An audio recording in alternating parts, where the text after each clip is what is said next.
जो फेमस संजीवनी लगाया गया था वो एक्चुअली सीबकथॉर्न था, क्या ये सच है? हाँ, इसको मॉडर्न संजीवनी बूटी का दर्जा दिया गया है। यूएस में तो इसको मिरेकल बेरी बोला गया है। It was back in 2019। मेरी मदर कैंसर से फाइट कर रही थी। किसी ने ये कहा था कि मदर की डाइट में ऐसी चीजों को ऐड करना है जिनमें हाई एंटीऑक्सीडेंट प्रॉपर्टीज हो। हमने ये सीबकथॉर्न मंगाया और यूज भी किया। हमने ये देखा कि जो रिकवरी विदाउट सीबकथॉर्न की थी और जो रिकवरी सीबकथॉर्न के देने के बाद थी, उसमें एक बहुत ही ड्रास्टिक डिफरेंस था। An apple a day keeps a doctor away. Apple की जो टीपीसी वैल्यू है, अब ये इससे लगभग 20 गुना ज्यादा हुई। बेरी जो पल्प है, उस पल्प के अंदर जो विटामिन सी है, संतरे से लगभग 30 से 40 गुना ज्यादा है। ओह अच्छा।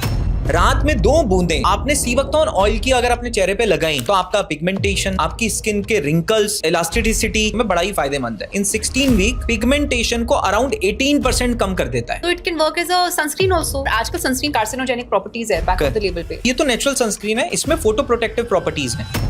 कोई इंसान अपनी डाइट में 1 महीने के लिए लगातार ब्लैक राइस को ऐड करता है, मैं गारंटी करता हूं उसको अपने डाइजेशन पे, स्किन पे, वेट पे बहुत ही सिग्निफिकेंट चेंजेस देखने को मिलेंगे। Udit Chawla well with India private limited के को-फाउंडर हैं, जो हर्ब्स के मामले में अपनी डीप एक्सपर्टीज के लिए जाने जाते हैं। यूनिक और इफेक्टिव नेचुरल इंग्रेडिएंट्स को डिस्कवर करके उन्हें इम्पैक्टफुल प्रोडक्ट्स में ट्रांसफॉर्म करना उनकी स्पेशलिटी है। यूएस में इतना बड़ा मार्केट अश्वगंधा का है जिसको आप इमेजिन भी नहीं कर सकते, और इंडिया के अंदर ये अभी भी अंडर यूटिलाइज्ड है। जबकि अगर स्ट्रेस को अगर हमें रिलीव करना है तो इससे ज्यादा बेहतर और कोई चीज नहीं है। कॉर्टिसोल हर समय बॉडी में प्रेजेंट है, सबसे खतरनाक चीज है, क्योंकि ये बॉडी को एजिंग भी कर रहा है, बॉडी के अंदर फ्री रेडिकल डैमेज भी कर रहा है। अश्वगंधा का सबसे बड़ा रोल है, ब्रेन वो सिग्नल देता है कि भाई शांत हो जाओ, इतना कॉर्टिसोल बनाने की जरूरत नहीं है।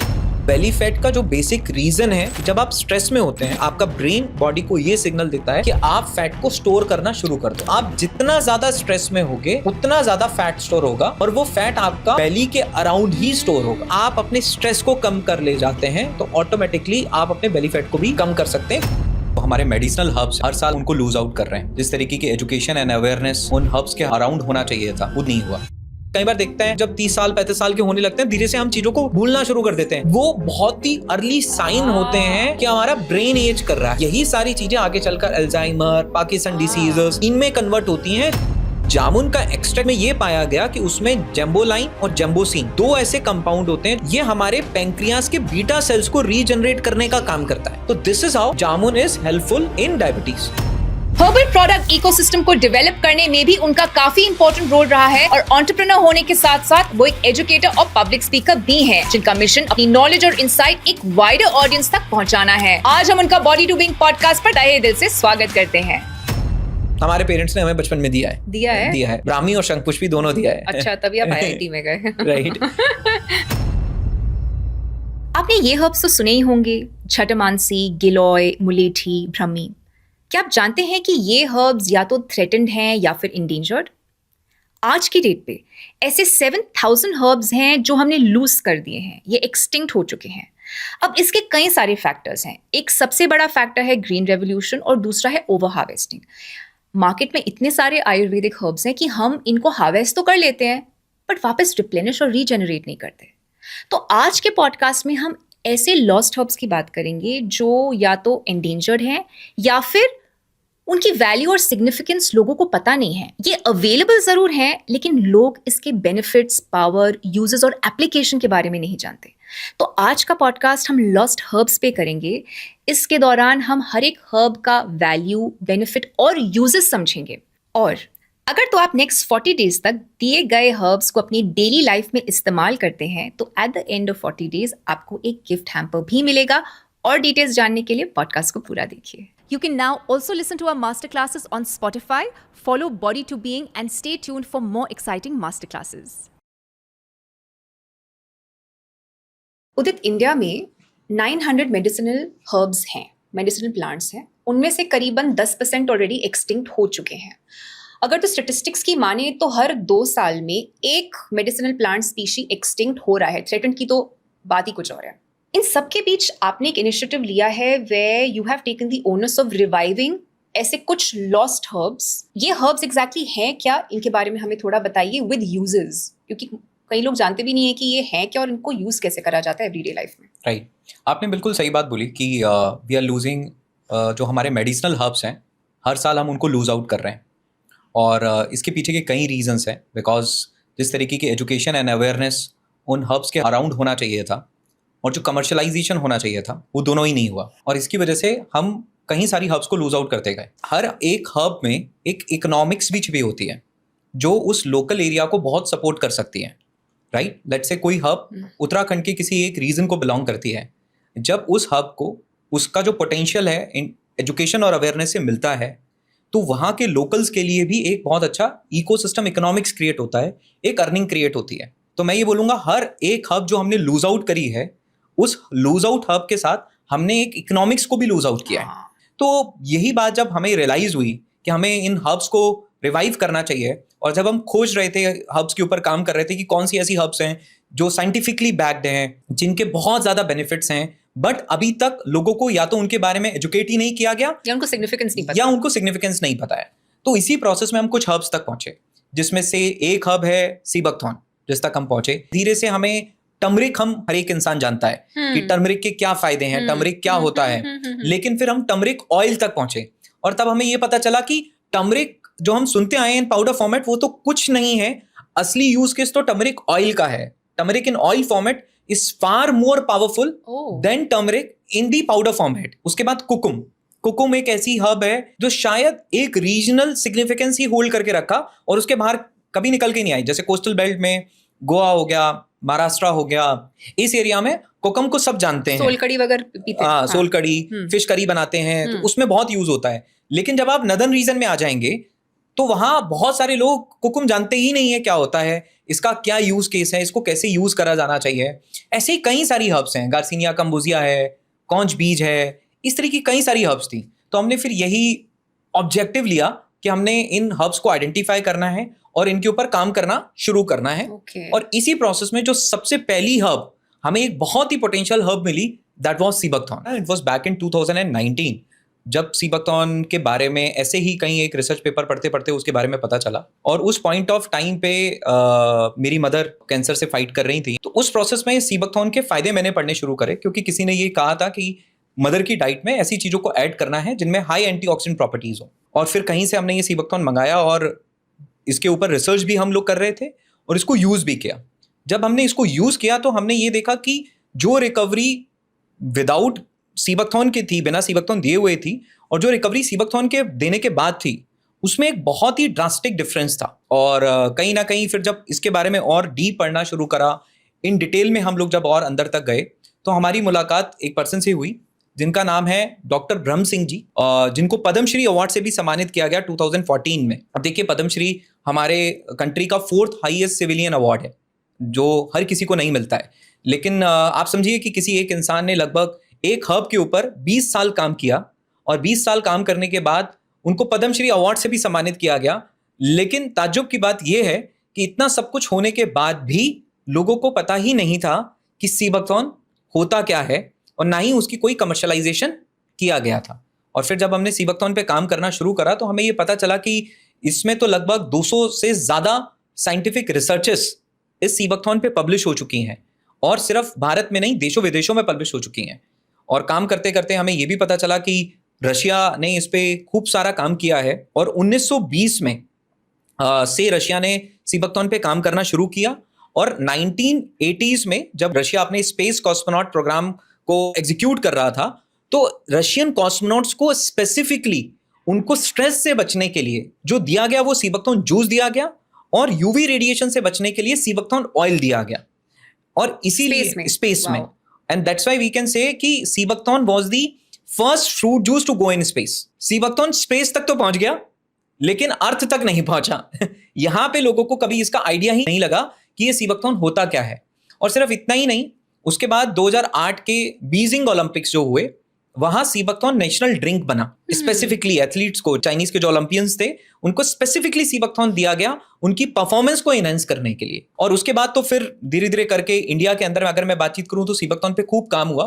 1990s में से लेके आगे आने वाले समय में DIHAR, defence institute of high altitude and research, जो कि DRDO की एक रिसर्च लैब है, उन्हें ये जिम्मेदारी दी गई कि आप कुछ ऐसा करिए कि सियाचिन में पोस्टेड जो आर्मी सोल्जर्स हैं उनके लिए आप कुछ ऐसा खाना बनाइए जो कि लोकली सोर्स्ड हो, जिसको हमें कहीं बहुत दूर से ना लाना पड़े, और जो कि बहुत ही न्यूट्रिशनली डेंस हो, क्योंकि आपको पोस्टिंग तक ऊपर तक लेके भी जाना है। तो वहीं पे DIHR के साइंटिस्ट डॉक्टर ब्रह्म सिंह जी और जो उनकी टीम थी, वहां उन्होंने सीबकथॉर्न पे काम करना शुरू करा।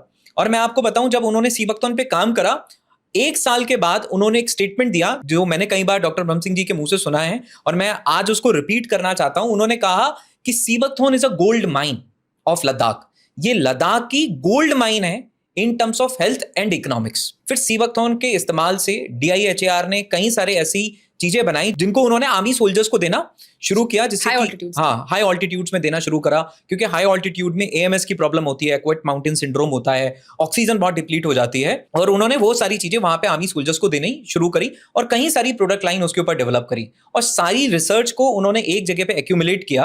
और सिर्फ इतना ही नहीं, जब उन्होंने रिसर्च और करना शुरू करा तो फिर उन्होंने सीबकथॉर्न के कुछ सैंपल एम्स दिल्ली को भी भेजे कि आप भी इसके ऊपर स्टडी करिए कि इसके क्या बेनिफिट्स हैं, इसके क्या फायदे हैं, इससे क्या क्या फायदा हो सकता है। तो जब सीबकथॉर्न ऑयल को एम्स दिल्ली और एम्स भुवनेश्वर भेजा गया तो प्री क्लिनिकल स्टडी के बाद यह पाया गया कि सीबकथॉर्न का जो ऑयल है वो हार्ट हेल्थ में, कार्डियोवास्कुलर हेल्थ में बहुत ही फायदेमंद है।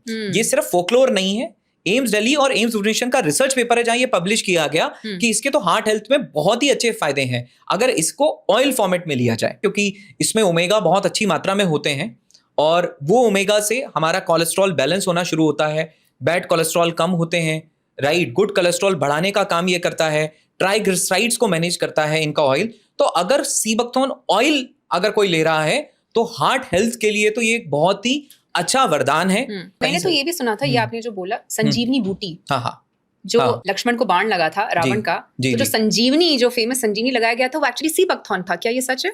हाँ, इसको मॉडर्न संजीवनी बूटी का दर्जा दिया गया है। उसके पीछे के कई कारण हैं, क्योंकि अगर आप इसकी लोकेशन देखेंगे जहां ये ग्रो होती है तो वो लोकेशन बहुत माउंटेन, और माउंटेन्स भी नहीं, हाई ऑल्टीट्यूड माउंटेन्स है, राइट, 10,000 फीट की ऊपर की ऊंचाई पे ये उगती है और इसका काम किसी संजीवनी बूटी से कम नहीं है। तो ये वाकई में मॉडर्न संजीवनी बूटी है और इसको मैं क्या, अगर आप जाएंगे चेक करेंगे तो इसको ये टाइटल मॉडर्न संजीवनी बूटी, मिरेकल बेरी, बहुत कुछ इसको कहा गया है। यूएस में तो इसको मिरेकल बेरी बोला गया है, एक ऐसी बेरी जो मिरेकल कर सकती है, तो इसका नाम ही मिरेकल बेरी है। आयुर्वेदिक शास्त्र जो 5000 साल पुराना है उसमें इसको लाइफ गिवर की उपाधि दी गई है जी सीबकथॉर्न को। जी जी जी। अब अगर बात करेंगे तो सीबकथॉर्न का जो साइंटिफिक नेम है ना, इसमें भी एक बहुत अच्छी कहानी है। तो अलेक्जेंडर के कुछ वॉर हॉर्सेस थे, लड़ाई के घोड़े थे, और वो बुजुर्ग हो गए। तो जब वो बुजुर्ग हो गए तो उनको छोड़ दिया गया कि भाई इनको छोड़ देते हैं, ये बुजुर्ग हो गए हैं, अब इनका क्या ही यूज है। तो वो एक जंगल गए और उस जंगल में कुछ खाकर आए। जब वो जंगल से कुछ खाकर वापस आए तो ये ऑब्जर्व करा क्या कि कुछ दिनों के बाद उनकी स्किन बहुत शाइन कर रही है। तो जब ये देखा गया कि इन्होंने ऐसा क्या खाया है तो पता चला कि ये पौधा खाया है जिस पौधे का नाम है सीबकथॉर्न। तो उसी बेसिस पे इसका साइंटिफिक नेम ही दिया गया, हिप्पोफे। हिप्पो मतलब हॉर्स, फे मतलब शाइन, जो एक घोड़े को उसकी स्किन को चमका दे, वो पौधा सीबकथॉर्न है। तो हमारी स्किन को भी चमकाएगा, हमारे बालों को भी चमकाएगा। ये बिल्कुल बिल्कुल, ये तो इसकी साइंस जो ओमेगा 7 इसके अंदर है, ओमेगा 7 को ब्यूटी ओमेगा बोला जाता है। पूरे प्लांट किंगडम में अगर सबसे ज्यादा ओमेगा 7 किसी भी चीज के अंदर मिलता है तो वो सीबकथॉर्न है। मतलब इससे ज्यादा ओमेगा 7 किसी और चीज के अंदर नहीं है। और इसकी बहुत पुरानी हिस्ट्री है। ये अगर आप इसकी ज्योग्राफी देखेंगे कहाँ कहाँ उगता है तो ये Mongolia, China, Ladakh, Himalayan ranges, Pithoragarh भी बोल रहे थे। हाँ, पिथौरागढ़, हिमाचल में लाहौल और स्पीति में ये ग्रो करता है। तो जहां नेपाल में भी होता होगा। हाँ, नेपाल में भी है, नेपाल में भी है, अरुणाचल प्रदेश में भी है, सिक्किम में भी है। अच्छा। इन सब जगहों पे इसको जो ग्रोथ है ये कोल्ड डेजर्ट एरिया में उगता है। कोल्ड डेजर्ट मतलब जैसे ही आप बहुत ऊंचाई पे चले जाते हैं तो वहां पे नॉर्मल पौधे उगने खत्म हो जाते हैं, क्योंकि इन्वायरमेंटल का स्ट्रेस इतना है कि कोई पौधा वहां उग ही नहीं सकता। और वहां अगर जहां कोई पौधा नहीं उग पाता है वहां जो पौधा उगता है वो सीबकथॉर्न है। होता क्या है कि अब इस पौधे को इतने कठिन क्लाइमेट में रहना है तो सबसे पहले इस पौधे की जो जड़ें हैं वो जमीन में 200 फीट अंदर तक जाती हैं और आप इस पौधे को आसानी से निकाल के एक जगह से दूसरी जगह नहीं लगा सकते। 200 फीट अंदर तक जाती हैं मैक्सिमम अगर देखा जाए, और बहुत ही गहरी इसकी जड़ें होती हैं। और इसकी जड़ें कई बार वर्टिकली नहीं जाती, इसकी जड़ें कई बार हॉरिजॉन्टली भी जाती हैं। हॉरिजॉन्टल मतलब अगर पौधा इधर है 500 मीटर दूर भी उसकी जड़ें होंगी तो आप इस पौधे को निकाल नहीं सकते हैं। क्योंकि कई बार पानी की कमी होती है और इस पौधे को सरवाइव करना है, तो ये सॉइल से कई सारे मिनरल एक्सट्रैक्ट करता है और इसकी हाइट भले ही उतनी ना हो, लेकिन इसका रूट सिस्टम बहुत स्ट्रांग है और जब ये बहुत सारी मिनरल्स एक्सट्रैक्ट करता है, तो अब उस कठिन एनवायरनमेंट में जिंदा रहने के लिए ये पौधा अपने अंदर कई सारे कंपाउंड्स बनाता है। क्यों बनाता है? क्योंकि इसको जिंदा रहना है। अब अभी टेम्परेचर +20 डिग्री है, +30 डिग्री है, बर्फ पड़ेगी तो -20 तक जाएगा, -25 जाएगा, तो इस पौधे को खुद जिंदा रखना है अपने आप को। तो इसने अपने अंदर कई सारे कंपाउंड्स बनाए, वो कंपाउंड्स इस पौधे के अंदर आ गए। जब हम एज अ ह्यूमन उन कंपाउंड्स को यूज करते हैं, तो वो हमारी बॉडी में एज एन एंटीऑक्सीडेंट काम करते हैं और कई सारी बीमारियों को दूर करते हैं। तो ये कंपाउंड्स इस पौधे में बन क्यों रहे हैं? क्योंकि जितना ज्यादा स्ट्रेस होगा, उतना ज्यादा इन कंपाउंड्स का फॉर्मेशन होगा, राइट? तो वो जो इसकी एनवायरमेंटल सिचुएशन है, आसपास की इसकी स्थिति है, वो स्ट्रेस है, वो ऑक्सीजन की कमी है, वो पानी की कमी है, वो हाई ऑल्टीट्यूड है, ये सारे कारण ही हैं जिन कारणों से ये पौधे के अंदर वो सारे कंपाउंड बनते हैं जो कि एक नॉर्मल प्लांट पे उतने अमाउंट में नहीं बनते या बनते ही नहीं है। तो इसी कारण से ये पौधा एक नॉर्मल पौधे से एक सुपर प्लांट में कन्वर्ट हो जाता है। अंडरस्टूड। अभी आज से कुछ समय पहले हमने जो सीबकथॉर्न था, इसका पौधे के कुछ कंपाउंड थे, वो हमने Indian institute of technology IIT Jammu and Kashmir में हमने एक वेलविथ सीबकथॉर्न का सैंपल हमने भेजा कि ये सैंपल है, आप इस पे एक बार टेस्टिंग करके देखिए कि इसमें क्या कंपाउंड्स कितनी मात्रा में है, राइट? और वो रिपोर्ट मैं अपने साथ लेकर भी आया हूं। वो रिपोर्ट हमने जो कराई है, आप देखिए, ये टेस्ट रिपोर्ट है IIT जम्मू एंड कश्मीर की, राइट? ये मैं आपको दूंगा भी, तो आप उसको और डिटेल में देख सकते हैं। तो सबसे पहली जो टेस्ट रिपोर्ट हुई, ये देखा गया कि इसके अंदर फिनोलिक कंटेंट कितना है, फिनोलिक कंपाउंड्स। अब आसान भाषा में समझाता हूं कि ये फिनोलिक कंपाउंड्स क्या होते हैं। ये एक ऐसा कंपाउंड है जो पौधे ने अपने लिए बनाया था, लेकिन जब हमारे शरीर में वो कंपाउंड जाते हैं तो वो एंटीऑक्सीडेंट्स का काम करते हैं। मतलब हमारी स्किन को बेहतर करना, हमारी इम्यूनिटी को बेहतर करना, हमारी बॉडी के अंदर जो एजिंग हो रही है उस एजिंग को कंट्रोल, रिवर्स करना, ये सारा जो कंपाउंड है ये पॉलीफिनॉल्स करते हैं। तो एक टेस्टिंग होती है TPC, टोटल फिनोलिक कंटेंट, मतलब किसी भी फ्रूट में या फल में कितने पॉलीफिनॉल्स हैं। तो जब हमने ये टेस्टिंग कराई तो इसको GAE में नापते हैं। तो जब टेस्टिंग कराई तो सीबकथॉर्न के अंदर वो निकला 349। जैसे बोला जाता है ना, सेब, an apple a day keeps a doctor away, right? तो क्यों? क्योंकि एप्पल में कुछ ना कुछ तो खूबी है, कुछ कंपाउंड्स ही हैं, जो कंपाउंड जब हम खा रहे हैं तो वो हमारी बॉडी के अंदर वो काम कर रहे हैं। तो एप्पल की जो TPC वैल्यू है वो है 15.8, 15 आप मान लीजिए राउंड में, और सीबकथॉर्न की है 350। तो अब ये इससे लगभग 20 गुना ज्यादा हुई। एवरीडे लिया जा सकता है इसको? बिकॉज हर्ब्स होते हैं ना कि हम जिनके स्पेशली मेडिसिनल वैल्यूज होते हैं, कहते हैं ना आपको एवरीडे नहीं लेने चाहिए, तो ये सेफ है? उसकी क्वांटिटी अगर ठीक रखी जाए। अच्छा। तो हर एक चीज की जो है वो क्वांटिटी है, राइट? अगर आप क्वांटिटी से ज्यादा लेंगे तो वो डेफिनेटली हार्मफुल है। अगर आप आज एप्पल ही ज्यादा कंज्यूम कर लें, राइट, क्योंकि उसमें न्यूट्रिशन वैल्यू कम है तो आप ज्यादा खा सकते हैं, लेकिन अगर आप एप्पल ही ज्यादा कंज्यूम कर लें तो उससे भी कई सारे इंडाइजेशन और कई सारी चीजें होनी शुरू हो जाएंगी। तो अति तो हर चीज की बुरी है। हर एक चीज को जिसको लेना है उसको विद इन लिमिट्स ही हमने लेना है। पर अगर तो इतना फेमस है, और आपने कहा, आई थिंक नरेंद्र मोदी जी ने भी इसके बारे में काफी प्रचालन किया है, एम्स में ये सब सैंपल्स भेजे गए हैं, इसके बावजूद ये इतना प्रेवलेंस में क्यों नहीं है? Like people don't know about it, क्या कारण है? राइट, तो उसका तो ऑब्जेक्टिव हमारा आज का पॉडकास्ट ही है, रेयर हर्ब्स जिनको किसी ने पिक ही नहीं किया। उसके पीछे के कारण क्या है? क्योंकि किसी ने कभी इसके कमर्शियल एंगल पे बात ही नहीं करी। उसके 2-3 कारण है जो मैं बताता हूं। सबसे पहला कारण है ज्योग्राफी। अब अगर ये प्लेन एरिया में होता तो ये बहुत ही एक्सेसिबल होता, राइट? बड़े आराम से इसकी सप्लाई चेन डेवलप की जा सकती थी। सप्लाई चेन का मतलब है इसको पेड़ से तोड़ा गया और डिस्ट्रीब्यूट किया गया, वो हो जाता जो बाकी फलों के साथ होता है। अब ये उगता ही है 10,000 फीट से ऊपर की ऊंचाई पे, रिमोट एरियाज में। वहां पर एक एफर्ट चाहिए इसकी सप्लाई चेन को बिल्ड करने के लिए। दूसरा, जब आप इसको पेड़ से तोड़ते हैं तो तोड़ने के 8 घंटे में ये खराब हो जाता है। तो आपको इसको किसी ना किसी फॉर्मेट में, जहां इसकी प्लकिंग हुई है उसके आसपास ही आपको प्रोसेस करना पड़ेगा। और जब आप इसको उसी एरिया में प्रोसेस करते हैं, राइट, तभी आप इससे वैल्यू एडेड चीजें बनाकर लोगों तक इसको लेके जा सकते हैं। तो सबसे पहला कारण तो इसकी ज्योग्राफी रही, क्योंकि बिल्कुल रिमोट लोकेशन पे था।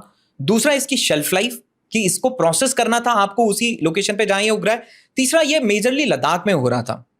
वैसे तो पूरी दुनिया में सबसे ज्यादा सीबकथॉर्न चाइना में है, अच्छा, और भारत दूसरे नंबर पे आता है। लेकिन हमारे देश के अंदर अवेलेबल सीबकथॉर्न का 95% अभी तक यूटिलाइजेशन था ही नहीं। और क्या ये थ्रेटेंड स्पीशी है या एंडेंजर्ड स्पीशी है? ये एंडेंजर्ड तो नहीं है, बट इसके ऊपर काम नहीं हुआ है, इसका कमर्शियलाइजेशन नहीं हुआ है, तो ये उग भी नहीं रहा होगा, ज्यादा रीजनरेट इसका कल्टीवेशन नहीं हुआ है, इसको रीजनरेट नहीं किया गया है। चाइना ने तो खूब किया है, चाइना ने तो एयर सीडिंग करी है। चाइना ने अपने हाई ऑल्टीट्यूड रीजन में सॉइल इरोजन को बचाने के लिए उन्होंने इसके बीज गिराए, हेलीकॉप्टर से एयर सीडिंग करी, जिससे कि इस पौधे को ग्रो किया जाए, उगाया जाए।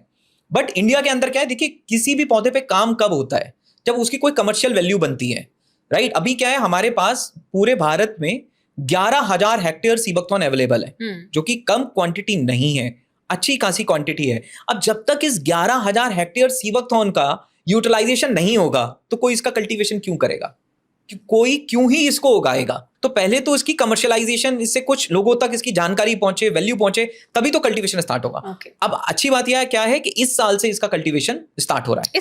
इस साल से हम लोग इसका कल्टीवेशन अब स्टार्ट कर रहे हैं। इस साल से सीबकथॉर्न का कल्टीवेशन अब जो है वो स्टार्ट हो रहा है। अभी भी जो हमारे देश में वाइडली ग्रोन सीबकथॉर्न है, अभी भी वो ऑप्टिमम लेवल तक यूटिलाइज्ड नहीं है। और सिर्फ इतना ही नहीं, फिर हमने कई सारे टेस्ट हमने कराए, DPPH ऐसे, जहां पे इसकी एंटीऑक्सीडेंट कैपेसिटी को देखा गया कि एंटीऑक्सीडेंट क्या होते हैं हमारी बॉडी में। जब भी हम खाना खाते हैं तो कुछ ऐसे एलिमेंट्स बनते हैं जो हमारी बॉडी को डैमेज करते हैं, जिनको फ्री रेडिकल बोला जाता है। मतलब आसान भाषा में समझें तो हमारी बॉडी को एज करने वाले पॉइंट फ्री रेडिकल है, इसको न्यूट्रलाइज एंटीऑक्सीडेंट करते हैं। अगर बात करें सीबकथॉर्न की जो एंटीऑक्सीडेंट कैपेसिटी थी, इसकी एंटीऑक्सीडेंट कैपेसिटी कई सारे फ्रूट से 5 गुना से लेके 20 गुना तक ज्यादा है। और अगर ये हमारे देश के लोगों की डाइट का पार्ट बन जाए किसी तरीके से, तो जो बोलते हैं ना कि अगर जो हमें वेलनेस अचीव करनी है, कई सारी एक होता है बीमारी हो गई है, मुझे उससे बाहर आना है, लेकिन एक ऑब्जेक्टिव है कि मुझे बीमारी होने नहीं देनी है, प्रिवेंटिव, मुझे हेल्थ स्पैन बढ़ाना है। वो मेरे जिंदगी के वो साल जहां मैं बिना किसी बीमारी के जिया, अगर मुझे उन सालों को बढ़ाना है तो उसमें एक बहुत बड़ा रोल सीबकथॉर्न प्ले कर सकता है, अगर इसकी जानकारी लोगों तक पहुंचे और ये लोगों की लाइफस्टाइल का पार्ट बन जाए। अंडरस्टूड। एक आम आदमी क्या किस डोजेज में सीबकथॉर्न को ले सकता है और किस फॉर्म में? तो सबसे पहले तो ये समझते हैं कि सीबकथॉर्न किस किस फॉर्म में है। तो मैं आपको सबसे पहले सीबकथॉर्न का प्लांट दिखाता हूँ। आप तो वैसे लद्दाख गए हैं, आपने पहले भी देखा है, आप बता रहे थे, लेकिन अगर किसी ने ना देखा हो तो इस तरीके से ये सीबकथॉर्न प्लांट की एक ब्रांच है जो हमने इसको रखी है। अब आप इसमें ये जो ऑरेंज कलर की चीजें दिख रहे हैं, ये बेरीज हैं, और इसमें आप ये देख रहे हैं बड़े बड़े कांटे होते हैं, इसमें कांटे भी बहुत होते हैं, तो इसके बेरीज को तोड़ना भी बहुत आसान नहीं है। और ये आप देख रहे हैं, ये इसकी लीव्स हैं। ये बेरीज ऐसे खाई भी जा सकते हैं? हाँ, लोकल्स तो तोड़ के खाते हैं। मतलब जब हम पूरा स्टडी कर रहे थे तो हमने लोकल से पूछा कि भाई आप क्या करते हो, बोले कि हम तो कई सालों से खाते आए हैं। और जो लोकल की तिब्बतन मेडिसिनल सिस्टम की जो किताब है, उसमें लगभग 30 पन्ने सिर्फ सीबकथॉर्न के मेडिसिनल बेनिफिट्स पे लिखे गए हैं। और सौ रिक्पा जो है वो एक तिब्बतन मेडिसिनल सिस्टम ही है, अब वो आयुष का पार्ट बन गया है, राइट। अब वो आयुष के अंदर आता है सौ रिक्पा। उसमें 300 फॉर्मुलेशंस बनाए गए हैं फार्माकोपिया में, अलग अलग बीमारियों के सीबकथॉर्न को यूटिलाइज करते हुए, राइट। तो ये तो ट्रेडिशनली तो बड़ा इसका इस्तेमाल तिब्बतन रीजन में तो बहुत होता आया है, लेकिन वहां के लोगों को जानकारी है, लेकिन बाकी जगहों तक वो जानकारी पहुंची नहीं। तो ये जो आप देख रहे हैं, ये इसकी लीव्स हैं, ये इसकी बेरीज हैं, और इसकी बेरीज के अंदर एक सीड होता है। इसकी बेरी के अंदर जो सीड है उससे ऑयल निकाला जाता है, राइट। और खास बात यह है कि वो इतना छोटा सीड है कि आप उसका ऑयल नॉर्मल तरीके से नहीं निकाल सकते। उसका oil super critical CO2 method से ही निकलता है। उसका जो ऑयल निकलता है उसको हम बोलते हैं सीड ऑयल। और सीबकथॉर्न सीड ऑयल जो है वो हार्ट हेल्थ में बहुत ही फायदेमंद है। तो अब इसको करना क्या है, सीबकथॉर्न सीड ऑयल या तो कैप्सूल में ले लिया या कहीं से मिल गया तो 1 चम्मच सीड ऑयल ले लिया, और दिन की शुरुआत खाली पेट जो है आपने 1 चम्मच सीबकथॉर्न सीड ऑयल लेके आपने करी। आपने दिन की शुरुआत अपने इस सीड ऑयल से करी। उसके पीछे का कारण यह है कि अगर आपने 1 चम्मच सीड ऑयल सुबह लिया है तो जो आपको ओमेगा 3 की डोज चाहिए थी आपकी बॉडी को, वो आपको मिल गई। और सबसे खास बात सीबकथॉर्न सीड ऑयल में क्या है, ओमेगा 3 और 6 ना एक प्रॉपर रेशो में होना चाहिए, तभी बॉडी को उसका ज्यादा फायदा होता है। सीबकथॉर्न के सीड ऑयल में नेचुरली ओमेगा 3 और 6 उसी प्रॉपर रेशो में है, 2:1 में। तो अगर कोई इसका सीड ऑयल ले रहा है तो इसका बहुत बड़ा फायदा है हार्ट के लिए, अगर कंज्यूम कर रहा है। अगर तो मुझे हार्ट डिजीज नहीं है, मैं बस अपने हाथ को स्ट्रेंथन करना चाहती हूँ तो भी मैं कर सकती हूँ एज अ प्रिवेंटिव। आज कोलेस्ट्रॉल तो बैलेंस हम में से हर एक किसी को रखना है, तो हार्ट में ये क्या काम कर रहा है, हार्ट में कोलेस्ट्रॉल बैलेंस प्रिवेंटिव के लिए यूज किया जा सकता है, प्रिवेंटिव के लिए बच्चे भी यूज कर सकते हैं, बच्चे भी यूज कर सकते हैं सेम क्वांटिटी। बच्चों के लिए जो है आधा चम्मच हमें देना है, या कैप्सूल फॉर्मेट में है तो कैप्सूल फॉर्मेट में, नहीं तो आधा चम्मच हमें देना है।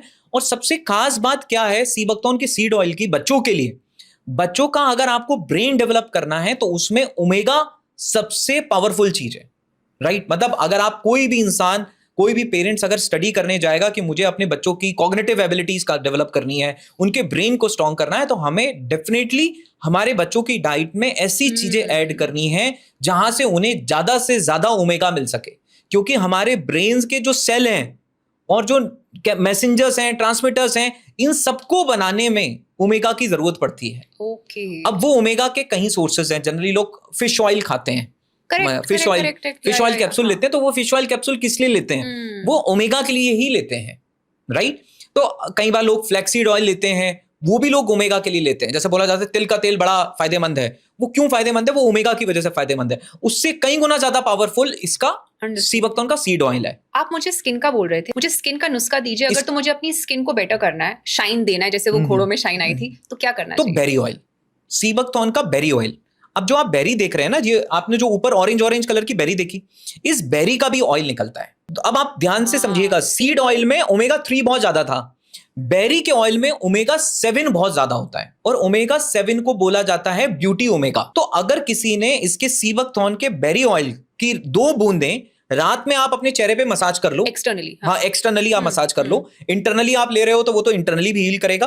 और मैं तो हमेशा बोलता हूं कि किसी को अपना स्किन केयर लगाना नहीं, खाना भी चाहिए। करेक्ट। रात में 2 बूंदें अच्छा। आपने सीबकथॉर्न ऑयल की अगर अपने चेहरे पे लगाई तो आपका पिगमेंटेशन, आपकी स्किन के रिंकल्स, इलास्टिसिटी, इन सारी चीजों में ऑलरेडी इनका ऑयल रिसर्च बैक्ड है कि बेरी ऑयल इन सारी चीजों में बड़ा ही फायदेमंद है। ओके। मैंने जब पूरी रिसर्चेस पढ़ी हैं तो लगभग 16 हफ्तों में, इन 16 वीक, ये पिगमेंटेशन को अराउंड 18% कम कर देता है, अगर आप कोई भी इंसान इसको लगातार 16 हफ्ते अप्लाई कर रहा है। इसी तरीके से चीक अपलिफ्टमेंट में भी ये काफी हेल्प करता है। तो ये तो एक तरीके से नेचुरल स्किन केयर है। अच्छा, आपने मुझे ना यूवी रेडिएशन के बारे में बताया। आपने कहा था कि रशियन एस्ट्रोनॉट्स ने जब स्पेस में जाते हैं तो ताकि वो एकदम रेडिएशन से प्रिवेंट करने के लिए ये एज अ प्रिवेंटिव यूज करते हैं, राइट?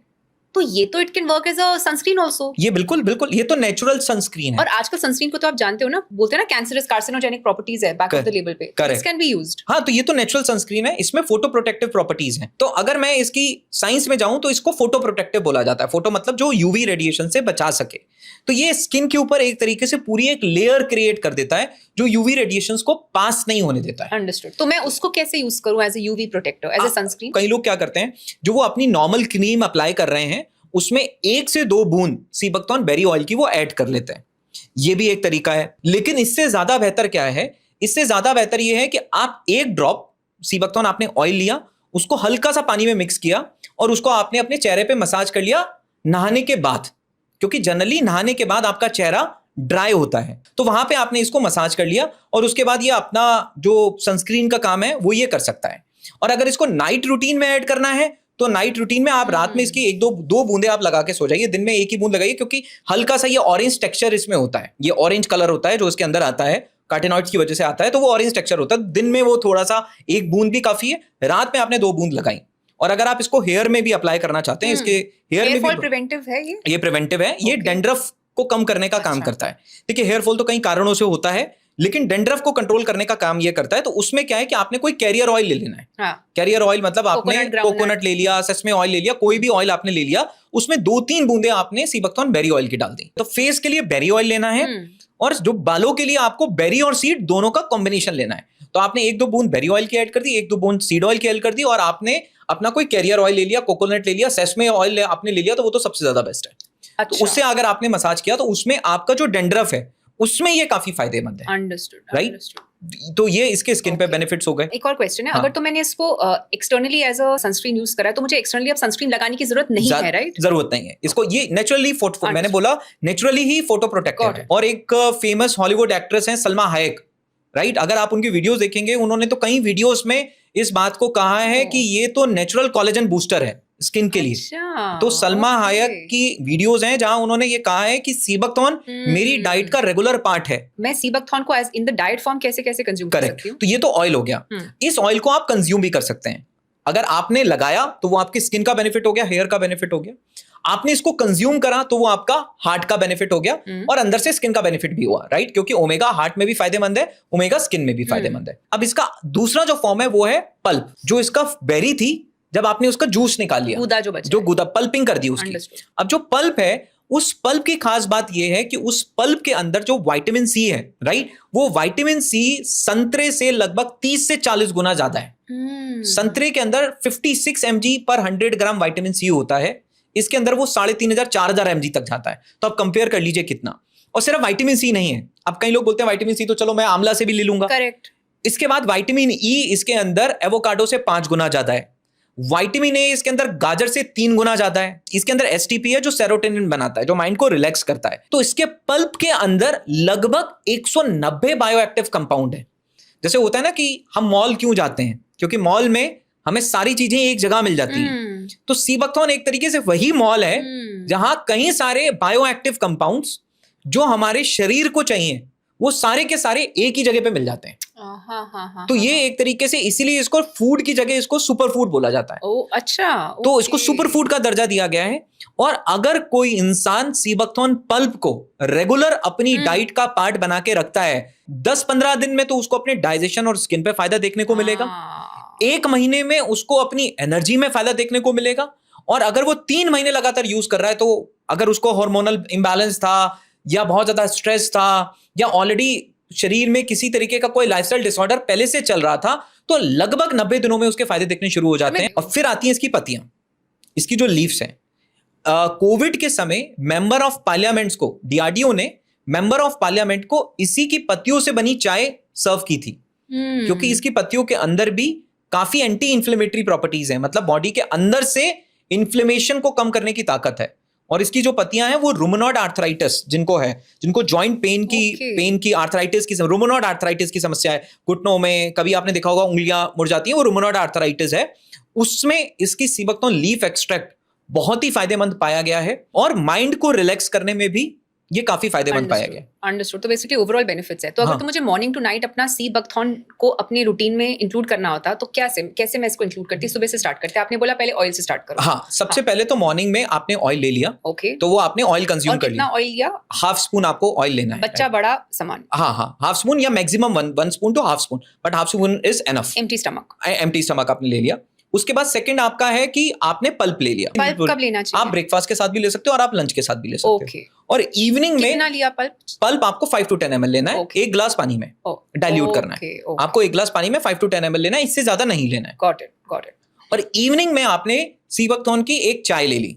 अगर आप उसको टी के फॉर्मेट में ले रहे हो, हर्बल इन्फ्यूजन के फॉर्मेट में ले रहे हो, आपने लीव्स को थोड़ा सा बॉइल किया, वार्म वाटर में डाला और ढक के उबालना है, मतलब उसको ओपन नहीं करना है, उसके लिड को ढक के आपको उबालना है। और आपने उसको फिल्टर करके इवनिंग में एक चाय ले ली। शाम को 4 बजे, क्योंकि 4 बजे तक आते आते हमारा शरीर थकना शुरू हो जाता है हमारे वर्क से, और हमारे स्ट्रेस हार्मोन उस समय हाई होते हैं, मॉर्निंग में भी हाई होते हैं, इवनिंग तक भी हाई होने शुरू हो जाते हैं। तो वहां पे ये एक तरीके से माइंड को काम करने का काम शुरू करता है। और रात में सोने से पहले आपने 2-3 बूंद सीबकथॉर्न ऑयल की लेकर अपने चेहरे पे पूरी उसकी मसाज करी। कैरियर ऑयल के साथ मसाज करेक्ट, आपने कैरियर ऑयल के साथ में उसकी मसाज करी। ये रहा एक्सटर्नल प्लस इंटरनल एप्लीकेशन। तो ये पूरा मैं फ्रूट की तरह भी खा सकती हूँ इसको, अगर तो मेरे हाथ अगर आप चाहें तो इसकी बेरीज को ड्राई किया जाता है और फिर आप इसको ड्राई फॉर्मेट में भी कंज्यूम कर सकते हैं। थोड़ी सी मेहनत ज्यादा करनी होगी, जैसे ड्राई बेरी को आपने अपने सैलेड पे डाल लिया, स्मूदीज में ऐड कर दिया, तो वहां से भी इसके बेनिफिट हो जाते हैं।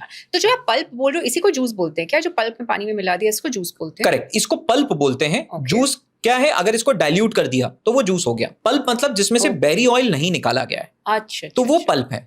और अगर उसमें से बेरी ऑयल निकाल के उसको डाइल्यूट कर दिया गया है तो वो जूस है। देखिए, जब आपने बेरी को पीसा तो उस जो बेरी का ऑयल था वो भी पल्प में चला गया। अब आप चाहें तो उससे आप ऑयल को निकाल भी सकते हैं, लेकिन जब आप ऑयल को निकालेंगे तो उसका आपका वो कुछ तो बेनिफिट आपका कम हो गया ना, क्योंकि बेरी ऑयल आपका निकल गया। Correct, right. तो अब आपका जो बचा वो जूस है। लेकिन अगर आपने ऑयल नहीं निकाला है तो ओवरऑल आप उसको पल्प बोलेंगे, क्योंकि वो कॉन्सेंट्रेट है। अंडरस्टूड। जैसे मैं आपको बता रही थी ना, लद्दाख में हम बहुत ही रिट्रीट्स करते हैं। द फर्स्ट टाइम मैं जब इंट्रोड्यूस हुई थी, करीबन 2021 की बात थी, तो वेलकम ड्रिंक लद्दाख में तो आपको मिल जाएगा, ठीक है। वो मीठा था, वो पल्पी टाइप तो बिल्कुल भी नहीं था, वो था मतलब जैसे शरबत जैसा, कोई भी शरबत था वैसा था। देखिए, बिल्कुल ये मीठा तो बिल्कुल नहीं है। जनरली इसको शरबत के फॉर्मेट में बनाने के लिए बहुत सारी चीनी ऐड कर देते हैं, क्योंकि ट्रेडिशनली ये होता है किसी चीज में मीठा ज्यादा मिला दिया जाता है। उसके पीछे का कारण था कि हमारे जो बुजुर्ग थे वो इतनी मेहनत और इतना श्रम करते थे कि उनको इंस्टेंट एनर्जी की जरूरत होती थी। तो उनको वो दिया जाता था कि आप जो है इमीडिएटली, भाई आप बाहर से आए हैं, थक के आए हैं, बहुत सारा हार्डवर्क करके आए हैं, बहुत सारी कैलोरीज बन करके आए हैं, ये इमीडिएट शुगर है, ये आपको इमीडिएट रिलीफ दे देगा। लेकिन अब हम लोगों की लाइफस्टाइल वैसी नहीं है, तो वो चीजें उस समय के लिए ठीक थी, बट इस समय के लिए बिल्कुल भी ठीक नहीं है इतना शुगर। तो जो इसका नेचुरल टेस्ट है वो मीठा नहीं है, वो बहुत ही खट्टा है। राइट। अच्छा। इसका नेचुरल टेस्ट काफी टेंगी है और क्योंकि इसमें जो मैंने आपको बताया था ना कि इसमें विटामिन सी की मात्रा बहुत ज्यादा है, तो उसका नेचुरल टेस्ट बहुत टेंगी है। पर अगर तो मैं इसमें हनी मिलाऊं तो ठीक है ना, आई कैन, मतलब हाँ बिल्कुल, अगर आप लोग इसमें हनी मिलाते हैं, अपने टेस्ट के लिए हनी मिला सकते हैं, बट अगर आप मेरा पर्सनल रिकमेंडेशन पूछेंगे तो कोई नेचुरल चीज हम कंज्यूम कर रहे हैं तो उसको नेचुरल फॉर्मेट में ही करें तो बहुत बेहतर है। बट हाँ, हनी मिला के इसका जो टेस्ट आता है वो बहुत अच्छा होता है, रीजन नहीं कि वो खट्टा मीठा हो जाता है। Got it. और दूसरी चीज जो मैंने नोटिस किया था कि मेरा गट हेल्थ बहुत अमेजिंग था पीने के बाद, तो गट हेल्थ पे आई थिंक म्यूकस मेम्ब्रेन को काफी स्ट्रेंथन करता है, तो गट हेल्थ सही रहेगी। बट ऑल्सो जूस की मात्रा तो ज्यादा होती है ना, तो इसको तो अगर तो मैं, because it's almost like a mild laxative, अगर तो मैं इसको रेगुलरली लूं, हो सकता है मेरी बॉडी डिपेंडेंट हो जाए, तो ब्रेक कब करना चाहिए? देखिए, इसमें अगर आप इसको 5 to 10 ml ले रहे हैं, देखिए मेरा जूस कोई 5 to 10 ml 5 to 10 ml in a glass in a day. अब अगर आप मेरे को ये बोलेंगे कि इसको ब्रेक कब करना चाहिए, तो मेरा ये आपसे एक सवाल वापस है कि आपकी बॉडी को कौन सा ऐसा दिन आएगा जिस दिन माइक्रो न्यूट्रिएंट्स की नीड नहीं है। करेक्ट। मेरा ये कहना है कि आज जो हम खाना खा रहे हैं, अगर हम उसमें डैम श्योर है कि आज मैंने जो लंच किया, जो मैंने ब्रेकफास्ट किया या जो मैंने डिनर किया, उसमें खाने में इतना न्यूट्रिशन था जो मेरी बॉडी को चाहिए था, और मैं इसमें बिल्कुल श्योर हूं, तो मुझे लगता है हमें किसी भी चीज को ऐड करने की जरूरत नहीं है। अंडरस्टूड। आप जो खाना खा रहे हैं वही खाएं। बट प्रैक्टिकली अगर मैं आज का खाना देखूं, आधे से ज्यादा मील स्किप्ड है, आधे से ज्यादा मील ओवरकुक्ड है, और उनको जिस तरीके से उगाया गया है उसमें न्यूट्रिशन है ही नहीं। करेक्ट। तो अब आप ये न्यूट्रिशन कहां से लेंगे? कहीं से तो लेंगे, तो नेचुरल सप्लीमेंट वो आपको सुपर फूड्स की तरफ जाना पड़ेगा। तो पहला स्टेप है कि जब आप सुपर फूड पे चले गए, आप सुपर फूड से भी पूरा नहीं हो रहा तो आप सप्लीमेंट पे चले गए, लेकिन आपको फूड से सुपर फूड पे मूव करना पड़ेगा, क्योंकि अगर आप अपनी बॉडी को काफी लंबे समय तक उन न्यूट्रिशन में डेफिशिएंट रखेंगे तो वही आगे आने वाले समय में किसी ना किसी बीमारी का रूप ले लेंगे। राइट। आप मान लीजिए कार है, आप कार में एक डिग्रेडेड फ्यूल डाल के चलाएंगे तो क्या होगा? कुछ दिन कार चलेगी, करेक्ट, लेकिन कुछ समय के बाद उसके इंजन में प्रॉब्लम, इसमें प्रॉब्लम आनी शुरू हो जाएगी। बॉडी का फ्यूल फूड है, अब उस फूड में न्यूट्रिशन नहीं है, तो आप क्या करेंगे? तो मेरा, अगर मेरे से कोई पूछता है ये सीबकथॉर्न कब तक लेना चाहिए, या ऐसी नेचुरल चीजें जो सुपर फूड है, भले वो मोरिंगा हो, भले वो सीबकथॉर्न हो, भले वो कोई और अच्छी बेरीज हो, कब तक लेना चाहिए? जब तक आप अपने हेल्थ स्पैन को अचीव करना चाहते हैं तब तक लेना चाहिए। राइट। हम सेब कब तक खाते हैं, हम अनार कब तक खाते हैं? जिंदगी भर खाते हैं। वैसे ही सीबकथॉर्न भी तो एक फ्रूट ही है ना। हाँ, बस इसकी क्वांटिटी को लिमिट में रखना है। और किसी भी चीज की असली वैल्यू तो तभी निकल कर आती है जब आप उसको रेगुलर लेते हैं। अब आपने बात करी गट की, गट लाइनिंग की, तो उसमें दो चीजें हैं। अगर आप सीबकथॉर्न का पाउडर कर्ड में मिला के खाते हैं, जो हमारे बैक्टीरियाज हैं, ये उनके रिप्रोडक्शन को बढ़ा देता है। और अगर आप इसको ऑयल के फॉर्मेट में ले रहे हैं सीबकथॉर्न को, तो जो आपकी गट की लाइनिंग है ये उसको रिपेयर करने का काम करता है। तो ऑयल गट की लाइनिंग को रिपेयर करता है, और जो पाउडर फॉर्मेट में है अगर आप उसको कर्ड के साथ मिला के खाते हैं तो वो आपके प्रोबायोटिक का काम करता है। दोनों का, एक गट लाइनिंग को रिपेयर करेगा, एक प्रोबायोटिक का काम करेगा। और पेप्टिक अल्सर्स में ये बहुत फायदेमंद है। मतलब इसकी तासीर ठंडी है बेसिकली। इसकी जो तासीर है, मतलब ये त्रिदोषिक हर्ब है। ओके, तो वात पित्त कफ ये तीनों को बैलेंस करते हैं, त्रिदोषिक है। Understood, right. तो कोई भी ले सकता है इसको, सही। इसको कोई आंवला के जैसे, ये आंवला के जैसे। हाँ, इसका अगर आप इसको टर्मरिक के ऑयल के साथ मिला देते हैं तो इसकी प्रॉपर्टीज अलग हो जाती हैं। तो फिर इसकी तासीर गर्म हो जाती है, और फिर इसकी प्रॉपर्टीज इन्फ्लेमेशन की साइड पे ज्यादा हो जाती है उसमें। तो एक इंपॉर्टेंट बात यह है कि सीबकथॉर्न को जब भी हम लें तो उसको कहीं पर भी हम स्टोर करें, इसको हम ग्लास के मटेरियल में ही स्टोर करें। उसके पीछे का कारण यह है कि ग्लास सबसे ज्यादा इनर्ट होता है। इनर्ट मतलब सबसे कम रिएक्टिव होता है, राइट। तो वैसे तो सीबकथॉर्न आपने कहीं से भी लिया, आप अपने घर में रख रहे हैं, फ्रिज में रख रहे हैं, रेफ्रिजरेट कर रहे हैं, जिस भी बॉटल में आप इसको लेकर रखें, स्पेसिफिकली इसके पल्प को। ऑयल तो ठीक है, ऑयल को तो ठीक है, आप ऑयल रखेंगे तो उसमें तो ज्यादा प्रॉब्लम नहीं है, लेकिन इसका पल्प बहुत रिएक्टिव है। तो इसके पल्प को आपको ग्लास की बॉटल में रखना है, और आपको कंज्यूम भी ग्लास की बॉटल में ही करें। तो कांच के ग्लास में ही इसको कंज्यूम करें, वो ही इसमें ज्यादा फायदेमंद है। मतलब जर्नली प्लास्टिक को हमें इसमें अवॉइड करना चाहिए, ये जरूरी है। एनी और कोई डोंट्स की, कोई जैसे प्रेग्नेंट लेडीज ही ले सकती हैं ऐसे कुछ? इसमें अगर डोंट्स की आप बात करें तो अगर किसी का ब्लड प्रेशर लो रहता है तो उसको सीबकथॉर्न अवॉइड करना चाहिए, क्योंकि ये ब्लड प्रेशर को और लो करने का काम करता है, राइट। तो इसको अवॉइड करना चाहिए, पल्प को अवॉइड करना चाहिए। आप ऑयल ले सकते हैं, बट पल्प को अवॉइड करना चाहिए, क्योंकि ये हाई ब्लड प्रेशर के लिए तो बहुत अच्छा है। और एक नेचुरल ब्लड थिनर भी है। बट लो बीपी में हमें इसको अवॉइड करना है। और बाकी प्रेग्नेंट वोमेन, और अगर आप उसकी बात करेंगे तो मेरा ये कहना है कि फसाई की गाइडलाइंस तो हमें अलाउ नहीं करती हैं, तो उसके ऊपर मैं कुछ कह नहीं सकता हूँ। Okay. वैसे ये मतलब फायदेमंद डॉक्टर है। अगर तो ऐसे कुछ है तो डॉक्टर से बेसिकली हाँ, पता करके डॉक्टर से कंसल्ट अपना करना। प्लान करके आप ले सकते हैं। ठीक है। वैसे प्रेगनेंसी में और बच्चों में दोनों में इसके बहुत अच्छे फायदे दिखे। Okay okay. नेक्स्ट ऐसे कौन से हर्ब के बारे में आप बात करेंगे? मैं एक दिन ऐसे ही बैठा हुआ था और मैं डाटा स्टडी कर रहा था। मैं स्टडी कर रहा था कि यूएस में कौन सी ऐसी रो हर्ब्स हैं जो यूज करी जा रही हैं। तो मुझे ये पता चला कि यूएस के अंदर सबसे बड़ा जो मार्केट है वो हर्ब का है जिसका नाम है अश्वगंधा, राइट, जिसको हम सब जानते हैं। इंडिया में भी ऐसा नहीं है कि अश्वगंधा के बारे में लोगों को पता नहीं है, बट यूएस में इतना बड़ा मार्केट अश्वगंधा का है जिसको आप इमेजिन भी नहीं कर सकते। और इंडिया के अंदर ये अभी भी अंडर यूटिलाइज्ड है। जबकि अगर हमें रिलीव करना है, अगर स्ट्रेस को कम करना है, तो इससे ज्यादा बेहतर और कोई चीज नहीं है। क्योंकि जो हमारी HPA एक्सेस होती है, HPA मतलब हमारा ब्रेन, हमारा पिट्यूटरी ग्लैंड और एड्रेनलिन ग्लैंड, ये एक एक्सेस है।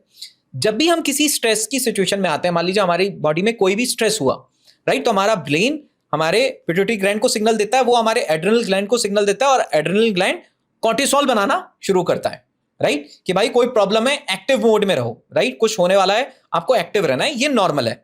अब हम लोगों की जिंदगी ऐसी हो चुकी है कि हमारे पास स्ट्रेस तो बहुत ज्यादा है, राइट, हम कुछ सोच रहे हैं, थॉट्स ले रहे हैं, कुछ भी ले रहे हैं, उससे स्ट्रेस आ रहा है, तो कॉर्टिसोल हर समय बॉडी में प्रेजेंट है। ये कॉर्टिसोल सबसे खतरनाक चीज है क्योंकि ये बॉडी को एजिंग भी कर रहा है, ये बॉडी के अंदर फ्री रेडिकल डैमेज भी कर रहा है, और अगर ये रेगुलर लेवल तक रहे। अब इसमें अश्वगंधा क्या रोल प्ले करता है? अश्वगंधा के अंदर एक कंपाउंड होता है जो हमारे ब्रेन के गाबा को एक्टिवेट कर देता है। मतलब हाँ, ये गाबा का काम कहाँ होता है? काम करना। मतलब ये ब्रेन वो सिग्नल देता है कि भाई शांत हो जाओ, इतनी बड़ी प्रॉब्लम नहीं है, इतना कॉर्टिसोल बनाने की जरूरत नहीं है। तो अश्वगंधा साइंटिफिकली स्ट्रेस को रिलीव करने में ये बहुत अच्छा है। अब इसके दो फायदे हैं। जब हम सुबह जग रहे होते हैं, अगर हमें खुश रहना है तो हमें सेरोटोनिन चाहिए। रात में अगर हमें अच्छी नींद चाहिए, क्योंकि बहुत सारे लोगों को रात में नींद नहीं आती, तो वही सेरोटोनिन रात में मेलाटोनिन बन जाता है, राइट। तो अगर हमें डे के टाइम में अपने आप को स्ट्रेस से बचाना है और कॉर्टिसोल को कम करना है, तो ये अश्वगंधा अगर सुबह ले रहे हैं तो ये स्ट्रेस को कम करने का काम करेगा। और यही अश्वगंधा अगर हमने रात में लेना शुरू कर दिया तो ये हमारे को अच्छी नींद, मतलब एक साउंड स्लीप के लिए काम कर सकता है। कैसे ले सकते हैं इसको? देखो, इसको बच्चों को भी थोड़ा सा दे सकते हैं, बच्चों को पानी में मिला के दे सकते हैं, वो उनकी स्टेमिना और स्ट्रेंथ के लिए काम कर सकता है। ये मार्केट में इन द फॉर्म ऑफ क्या मिलता है? In the form of powder होता है और in the form of capsules होते हैं, राइट। अगर कोई पाउडर ले रहा है तो 1 से 3 ग्राम जो है वो यूज कर सकता है, और अगर इसको पानी में मिला के वार्म वाटर में, और अगर अडल्ट ले रहे हैं तो इसको दूध के साथ भी मिला के लिया जा सकता है, और अगर बुजुर्ग ले रहे हैं तो वो इसके साथ घी भी ऐड कर सकते हैं। तो अगर आपने अश्वगंधा लिया, दूध लिया और उसमें थोड़ा सा घी आपने ऐड कर लिया, तो ये कॉम्बिनेशन अडल्ट्स के लिए बहुत अच्छा है। और वैसे इसको दूध के साथ भी लिया जा सकता है और इसको गर्म पानी में भी ले सकते हैं, और इसको आप खाने के आसपास अपना इसको कंज्यूम कर सकते हैं। बट अगर स्ट्रेस को रिलीव करना है, क्योंकि आज की डेट में स्ट्रेस से ज्यादा बड़ी कोई प्रॉब्लम नहीं है, तो अश्वगंधा एक ऐसी चीज है जो अगर किसी भी इंसान को ये लग रहा है मेरे को स्ट्रेस हिट कर रहा है, तो उसको अडेप्टोजेंस ऐड करने पड़ेंगे, और अडेप्टोजेंस में ashwagandha is one of the best. तो आपने कहा सुबह ले लो, सब लोग ले सकते हैं। एनी अदर वे हम अश्वगंधा को डाल सकते हैं?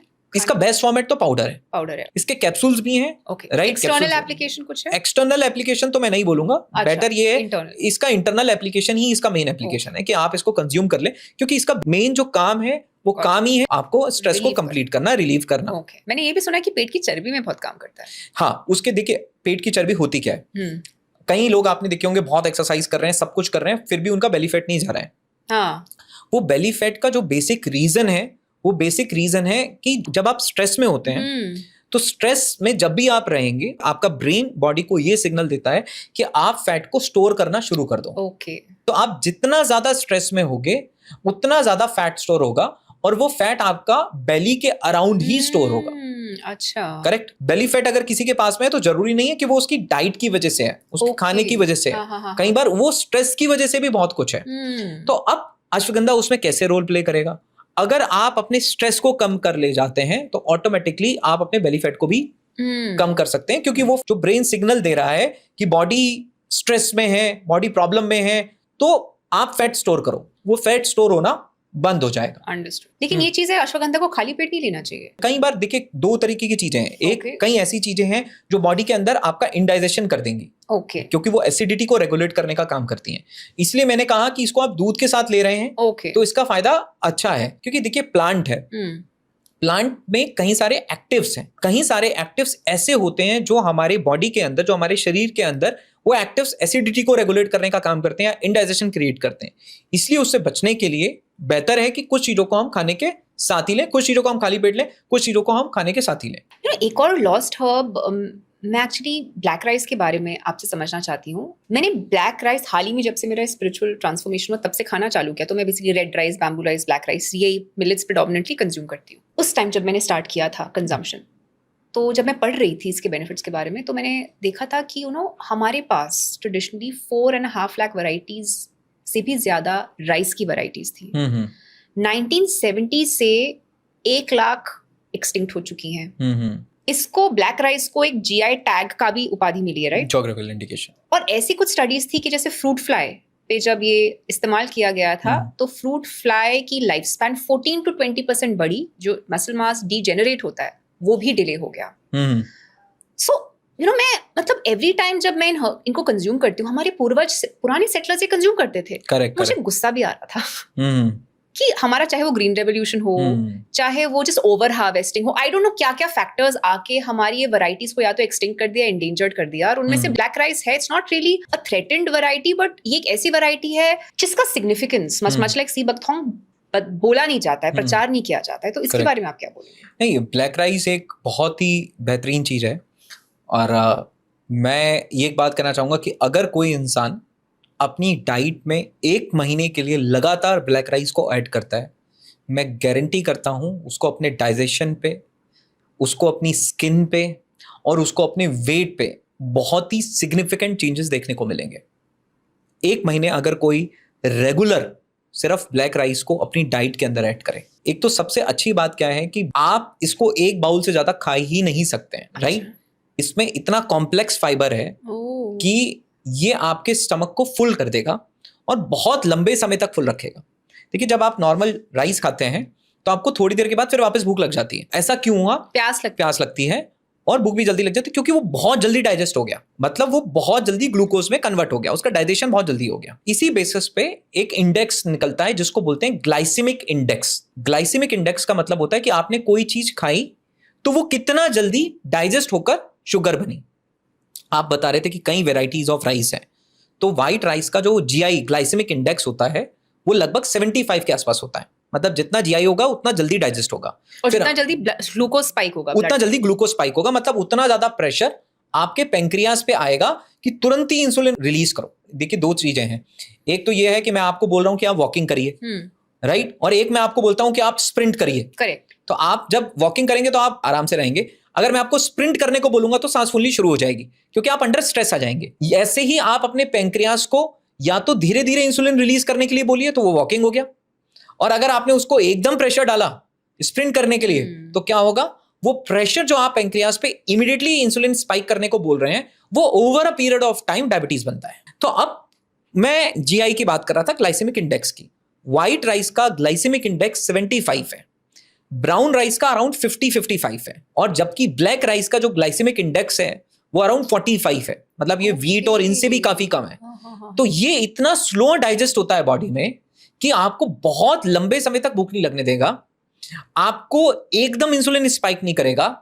और अगर ये कोई खा रहा है, अगर कोई डायबिटिक पेशेंट इसको खा रहा है या कोई भी अपने वेट लॉस में है वो इसको खा रहा है, इवन अगर कोई हेल्दी और फिट रहने के लिए इसको खा रहा है, तो इससे ज्यादा बेहतर ब्रेकफास्ट मैं मान नहीं सकता हूं। मतलब this is one of the best breakfast. और मणिपुर के अंदर ये लोकली उनका कल्चरल फूड है, और लोकली वो इसको चकाओ बोलते हैं। वो इसकी खीर बना के खाते हैं। तो कई बार ऐसी चीजें आपको देखकर तो बड़ा अच्छा फील हुआ कि चलो कहीं तो इसको एक मान्यता मिली, रिकॉग्नाइज किया गया। और वहां पे भी जो कहीं लोग खा रहे थे वो भी पूछ रहे थे कि ये क्या है, ये ब्लैक राइस पुडिंग क्या है। और इतनी स्वादिष्ट इसकी ब्लैक राइस की पुडिंग होती है, इतनी बढ़िया इसकी खीर बनती है। अगर आप इसकी खीर बना के खाएं, एक तो हेल्थ भी है और टेस्ट भी इसका इतना बढ़िया होता है कि मतलब आपने जिंदगी में ऐसी खीर नहीं खाई होगी जो ब्लैक राइस की खीर है, अगर आप उसकी खीर खाएं।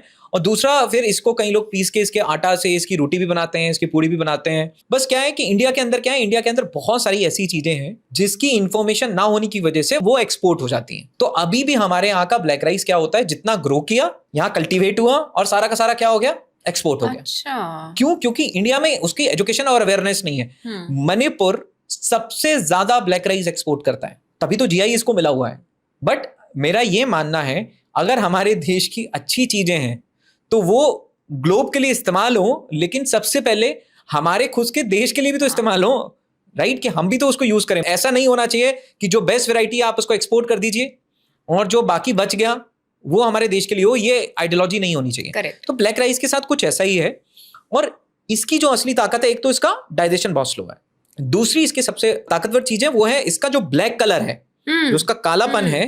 तो कई लोग ब्लैक राइस से बड़ा ऐसा होते हैं, अच्छा ब्लैक राइस, काला चावल, कुछ बड़ा हंसी मजाक के फॉर्मेट में इसको करते हैं। तो देखिए, काले रंग को लाइटली मत लीजिए, उसके अंदर कई बार बहुत पोटेंशियल होता है। तो जिसका ब्लैक कलर है वो एंथोसाइनिन की वजह से है।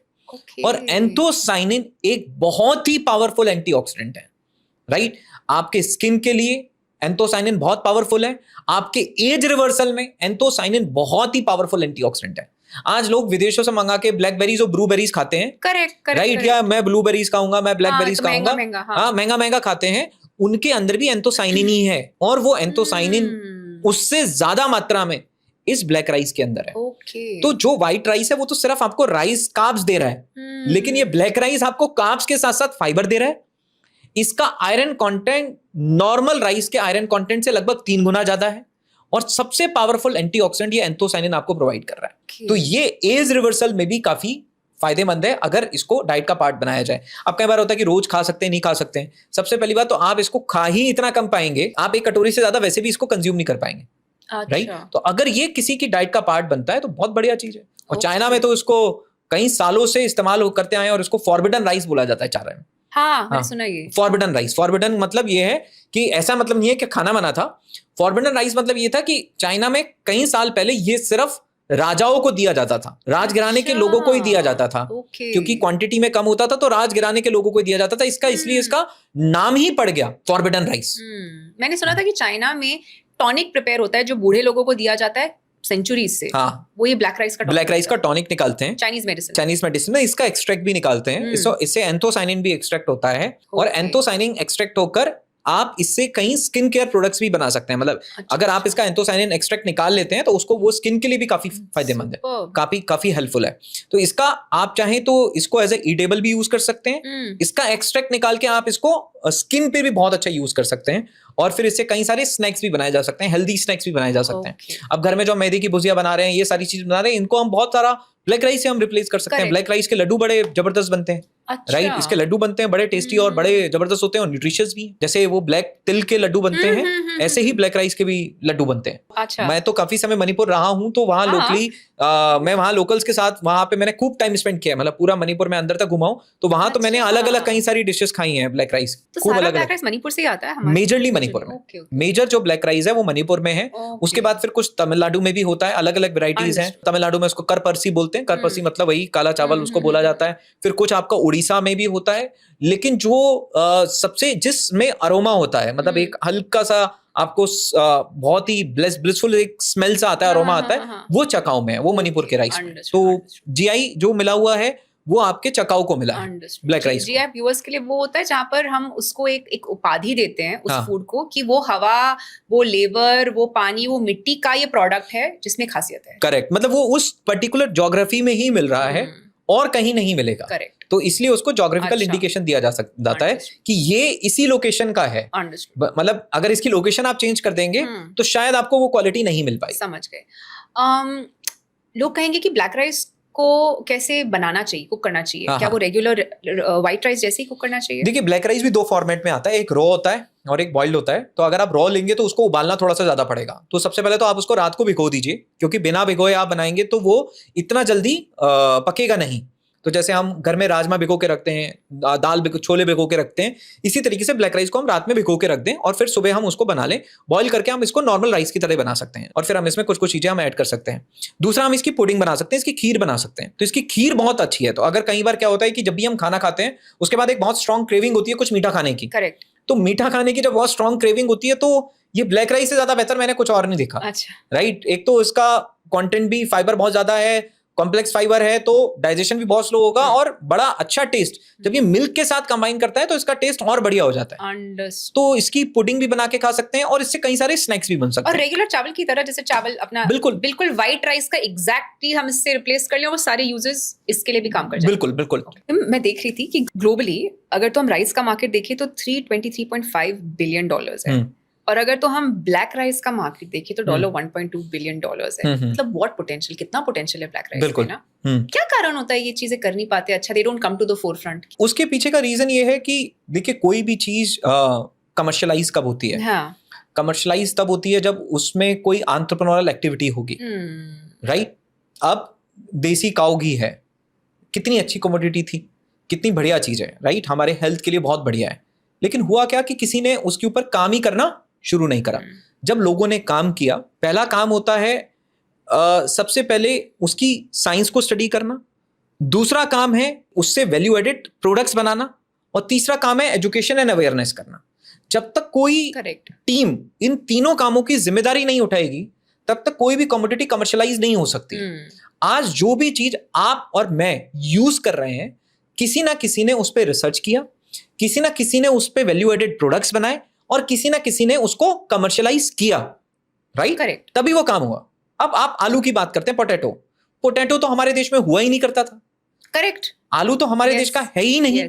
पीनट्स हमारे देश के है ही नहीं। चाय हमारे देश की है ही नहीं। अब हुआ क्या? चाय अंग्रेज लेकर आए, रिसर्च किया जी भाई इसमें टेनिन्स होते हैं। टेनिन्स अगेन एक अच्छे एंटीऑक्सीडेंट बॉडी को मिलते हैं जी, टेनिन्स हैं, इसको पिए। हमने तो चाय का मजाक बना दिया, उसमें दूध सब कुछ डाल के बनाना शुरू कर दिया, मसाला डाल दिया, चाय को भी हमने टेस्ट बना दिया। एक्चुअली में चाय उन्हीं एंटीऑक्सीडेंट के लिए पी जाती थी। तो उन्होंने पहले इस पर रिसर्च किया जी, हाँ इसके फायदे हैं। फिर उन्होंने इसके ऊपर वैल्यू एडेड प्रोडक्ट बनाए, चाय उगानी शुरू करी, व्हाइट टी बनाई, ग्रीन टी बनाई, ब्लैक टी बनाई, CTC बनाया। फिर इसका कमर्शियलाइजेशन हुआ, लोगों को चाय पिलाई गई, एजुकेट किया गया, तब जाके चाय ऐसा हमारी जिंदगी में बस गया कि हमारे देश का नेशनल ड्रिंक बन चुका है चाय, राइट? तो ये क्या है कि ये एक प्रोसेस से गुजरा है। करेक्ट। जहां किसी ना किसी ने उसको ये काम किया। आज आप, मैं या कोई भी यही काम ब्लैक राइस पे करना शुरू कर दे, तो ब्लैक राइस भी वहां पहुंच जाएगा जहां उसको होना चाहिए। जहां आज वो 1 बिलियन पे, वो 1 बिलियन से 10 बिलियन पहुंचेगा, 15 बिलियन पहुंचेगा। मेरा ये मानना है एज एन इंडिविजुअल, हमारी सोसाइटी को ऐसे लोगों की जरूरत है जो एजुकेशन एंड अवेयरनेस और रिसर्च और कमर्शियलाइजेशन ऐसी चीजों का करें जिसका एक पॉजिटिव इंपैक्ट है हेल्थ के ऊपर, रादर देन ऐसी चीजों को कमर्शियलाइज और एजुकेट करना जिसका नेगेटिव इंपैक्ट है, राइट? क्योंकि कहीं सॉफ्ट ड्रिंक्स आज पूरे देशों को डायबिटिक बना रही हैं। एब्सोल्युटली। तो अगर काम ही करना है तो हम ऐसी चीजों पे काम करें जिनका पॉजिटिव इंपैक्ट हो। अब ब्लैक राइस क्यों नहीं है? क्योंकि ब्लैक राइस को किसी एंटरप्रेन्योर ने पिक ही नहीं किया ना। अब कॉस्टिंग की भी क्या होती है, जब किसी चीज की आप स्केल को बढ़ाते हो, उसके उत्पादन को बढ़ाते हो, तो धीरे से उसकी कॉस्ट भी अपने आप कम होने लग जाती है, राइट? बिकॉज स्केल के साथ कॉस्टिंग भी आ जाती है, रिड्यूस हो जाती है। और ऐसा नहीं है कि हमारे देश में आज लोग पे करने के लिए रेडी नहीं है। आज हमारे देश में लोग बिल्कुल पे करने के लिए रेडी हैं, राइट? आज 300 ml कोल्ड ड्रिंक पीने के लिए भी लोग 15-20 रुपए खर्च करते हैं ना। Correct, right? जबकि है क्या उसमें, एक फॉर्मूला और 90% पानी है, राइट? तो पीपल आर पेइंग इट। जब लोगों तक एजुकेशन और अवेयरनेस पहुंचेगी तो वो चीजें भी पहुंचेंगी। करेक्ट। बट किसी ने अब क्यों नहीं उठाया? कोई उस पर काम ही नहीं कर रहा, कोई उस पर बात ही नहीं कर रहा, कोई उस पर कमर्शियल एंगल से चीजों को सोच ही नहीं रहा है, देख ही नहीं रहा है। तो जब तक वो देखेगा नहीं, तब तक वो कमोडिटी या तो गायब हो जाएगी या वैसी की वैसी पड़ी रहेगी। अब मोदी जी ने मिलेट्स पे बात करनी शुरू करी, तो मिलेट्स आ गया वापस। जो मिलेट्स गायब हुआ था, अब कहां से आ गया मिलेट्स? अब कैसे आ गया मिलेट्स? क्योंकि कमर्शियलाइजेशन होना शुरू हो गया। देश में किसी भी चीज को बढ़ाने का काम एक एंटरप्रेन्योर करता है। अब ये एंटरप्रेन्योर की जिम्मेदारी है कि वो देश में किन चीजों को पिक कर रहा है। करेक्ट। नेक्स्ट लॉस्ट हब क्या रहेगा? नेक्स्ट लॉस्ट हब, मैं इसको लॉस तो नहीं बोलूंगा, मैं ये बोलूंगा कि इस पर्टिकुलर हब का एक पार्ट का बेनिफिट हम लोग अभी तक समझ ही नहीं पाए। ओके। जैसे टर्मरिक, हल्दी। तो हल्दी हम सब लोगों के घर में यूज होती है, तो हल्दी को हम हमारे खाने में रेगुलरली हम लोग यूज करते हैं, और जो हम यूज करते हैं वो पाउडर फॉर्मेट में यूज करते हैं। एक्चुअली हल्दी का जो सबसे इंपॉर्टेंट कंपाउंड है वो है करक्यूमिन, जो सबसे पावरफुल कंपाउंड है। ठीक है, हर एक चीज के अंदर, कोई भी आप हर्ब ले लें, कोई भी प्लांट की मेडिसिन ले लें, उसके अंदर कोई ना कोई कंपाउंड होता है जो बहुत ताकतवर होता है और जो उस पर्टिकुलर हर्ब के लिए बेसिकली परफॉर्म कर रहा होता है। हमने ब्लैक राइस पे बात करी तो उसके अंदर कुछ ऐसा कंपाउंड था। ऐसे ही टर्मरिक के अंदर जो सबसे इंपॉर्टेंट कंपाउंड है वो है करक्यूमिन, राइट? जो कि बॉडी के अंदर से इन्फ्लेमेशन को रिड्यूस करता है, जिसको एंटी कैंसरस भी बोलते हैं। इवन टर्मरिक का जो येलो कलर आता है, वो पीलापन जो आता है वो इसी करक्यूमिन की वजह से ही आता है, राइट? तो कभी आपने देखा होगा कई सारे लोग टर्मरिक से इसको एक्सट्रैक्ट करके इसके कैप्सूल्स भी बनाते हैं, राइट? करक्यूमिन के कैप्सूल्स भी बनते हैं और चीजें भी बनती हैं। बट ये तो कैप्सूल फॉर्मेट में हो गया। मैं नेचुरल बात करूंगा। अगर नेचुरली हमने करक्यूमिन ले तो लिया, लेकिन एक होता है कि आपने बॉडी को कुछ दिया है, लेकिन उससे ज्यादा इंपॉर्टेंट ये है कि बॉडी ने उसको कितना एब्जॉर्ब किया है, राइट। उसकी बायो अवेलेबिलिटी कितनी है, बॉडी उसको एब्जॉर्ब कितना कर पा रही है। तो कर्कमिन को अगर आप पाउडर के फॉर्मेट में ले रहे हैं तो उससे ज्यादा एब्जॉर्प्शन होता है अगर आप कर्कमिन को ऑयल फॉर्मेट में ले रहे हैं, क्योंकि कर्कमिन ऑयल के साथ बेटर एब्जॉर्ब Okay. होती है रादर देन वाटर और नॉर्मल थिंग्स, राइट। इसीलिए जब आप टर्मरिक को ऑयल फॉर्मेट में लेते हैं तो आपको कर्कमिन का कर्कमिन तो मिल गया, लेकिन ऑयल फॉर्मेट में लेने की वजह से आपकी बॉडी में इसका एब्जॉर्प्शन ज्यादा हो गया। तो टर्मरिक का जो ऑयल है वो बहुत ही पावरफुल है, इवन एक्सट्रैक्ट और पाउडर फॉर्मेट से भी ज्यादा पावरफुल है। Okay. दूसरी सबसे खास बात क्या है कि एक्सट्रैक्ट और पाउडर में तो कई तरीके के एडल्ट्रेशन हो सकते हैं, करेक्ट। लेकिन आपने हल्दी का जब तेल निकाल लिया या तो पाउडर आपने बना लिया, पाउडर जनरली लोग मार्केट से लाते हैं, उसमें कई सारा अडल्ट्रेशन क्या हुआ है आपको कुछ नहीं पता। लेकिन जब आपने कच्ची हल्दी का तेल निकाल लिया और तेल निकाल के आपने जब उसको यूज करा है तो उसमें अडल्ट्रेशन की भी कोई गुंजाइश नहीं है, और उसके अंदर कर्कमिन का एब्जॉर्प्शन भी ज्यादा हो गया। और उसके बाद टर्मरिक के ऑयल में और कहीं ऐसे कंपाउंड्स हैं जिनका रोल, जैसे टर्मरिक का जो रोल है वो इन्फ्लेमेशन में था, और जो बाकी कंपाउंड्स हैं उनका रोल होता है स्ट्रेस को कम करने पे। तो टर्मरिक ऑयल इज समथिंग जो कि खोया नहीं है, बट वही रेयर हर्ब है टर्मरिक, लेकिन कभी हम उसके दूसरे फॉर्म को जान ही नहीं पाए, राइट। क्योंकि मैंने ये भी सुना है कि टर्मरिक ना एक्चुअली आपने जैसे बोला वो इजीली अब्सॉर्बेबल है भी नहीं in comparison to other powder. जैसे मैं Correct. नीम का पाउडर भी ले सकती हूँ हाँ. और वो फिर भी एसिमिलेट हो जाएगा। Correct. इसकी पेनिट्रेटिव पावर थोड़ी कम है। हाँ. हमने तो जैसे दादी माँ का नुस्खा सुना था ना कि आप काली मिर्च लो, हाँ. घी लो, उसमें हाँ. टर्मरिक डालो, फिर लो तो ज्यादा पेनिट्रेट करेगा करीबन 2000 टाइम्स। Correct correct. बट अब आप कह रहे हो ये सब झंझट करने की जरूरत नहीं, तेल आप ऑयल ले लो, राइट। क्योंकि देखिए आप ऑयल क्यों डाल रहे थे, ऑयल आप इसलिए डाल रहे थे क्योंकि आप फैट देना चाह रहे थे जिस फैट में कर्कमिन एब्जॉर्ब हो सके। और आपने जो काली मिर्च की बात बोली वो बिल्कुल आपने ठीक बोली, क्योंकि पिपरीन जो होता है वो एब्सॉर्प्शन को बढ़ा देता है, राइट। मतलब अगर आप काली मिर्च लेते हैं तो उसके अंदर काली मिर्च के अंदर जो पिपरीन है, पिपरीन एक कंपाउंड है जो कर्कमिन के एब्जॉर्प्शन को मल्टीपल टाइम्स बढ़ा देता है। तो ये तो मैं बिल्कुल एग्री करता हूं कि हाँ, वो जो दादी माँ का नुस्खा था वो बिल्कुल ठीक था। अगर आपको ऑयल कहीं से मिल जाता है तो आप ऑयल एक्सट्रैक्ट भी कर सकते हैं, हल्दी का तेल आप निकाल भी सकते हैं। कहीं आज के समय में घरों में मशीन लगी हुई है ऑयल निकालने की, तो उनमें ऑयल निकल जाता है। आप किसी के पास लेके चले जाइए कि भाई ये मेरे पास कच्ची हल्दी है, आप इसका ऑयल निकाल दीजिए, तो वहां से ऑयल निकल जाएगा। मार्केट में मिलता है ऑयल? हाँ, मार्केट में ऑयल मिलता है, इसका फूड ग्रेड ऑयल भी मिलता है। और आप सबसे अच्छी बात यह है कि टर्मरिक के ऑयल को आप फेस पे भी अप्लाई कर सकते हैं, और इसको आप अपने बालों में भी अप्लाई कर सकते हैं। अगेन, बालों में अप्लाई करने के लिए कैरियर ऑयल लगा के आप अप्लाई कर लीजिए, और फेस पे अप्लाई करने के लिए आप इसको जहां पर भी एक्ने हैं या कोई भी ऐसी चीज है तो आप उस पे फेस पे भी अप्लाई कर सकते हैं। और खाना है तो वो आप फूड ग्रेड ऑयल आते हैं, अगर आप परचेज कर रहे हैं तो टर्मरिक का फूड ग्रेड ऑयल आप परचेज कर लें।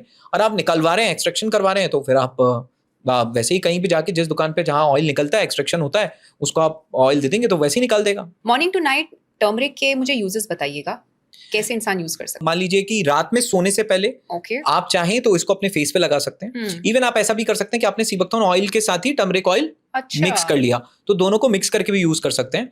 मैं आपको अपने घर पे बताता हूँ कि मेरा घर का स्पेसिफिकली सर्दियों के टाइम में, या घर में अगर किसी को जॉइंट पेन की समस्या है या जॉइंट में बहुत तकलीफ हो रहा है या दर्द हो रही है, स्पेसिफिकली मेरी मदर के साइड पे मैं क्या करता हूँ, उनको सीबकथॉर्न का जो हमारा पल्प है उस पल्प में मैं टर्मरिक ऑयल मिला के देता हूँ, दोनों का कॉम्बिनेशन।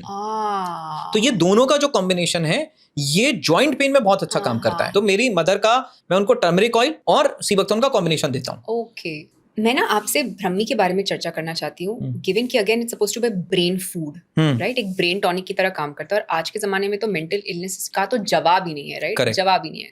मैं एक्चुअली एक स्टडी देख रही थी, कह रहा था 2045 में वर्ल्ड में करीबन 50% लोग ड्रग्स में होंगे फॉर मेंटल इलनेस। स्टॉप तो छोड़ ही दो, they don't know how to slow it down.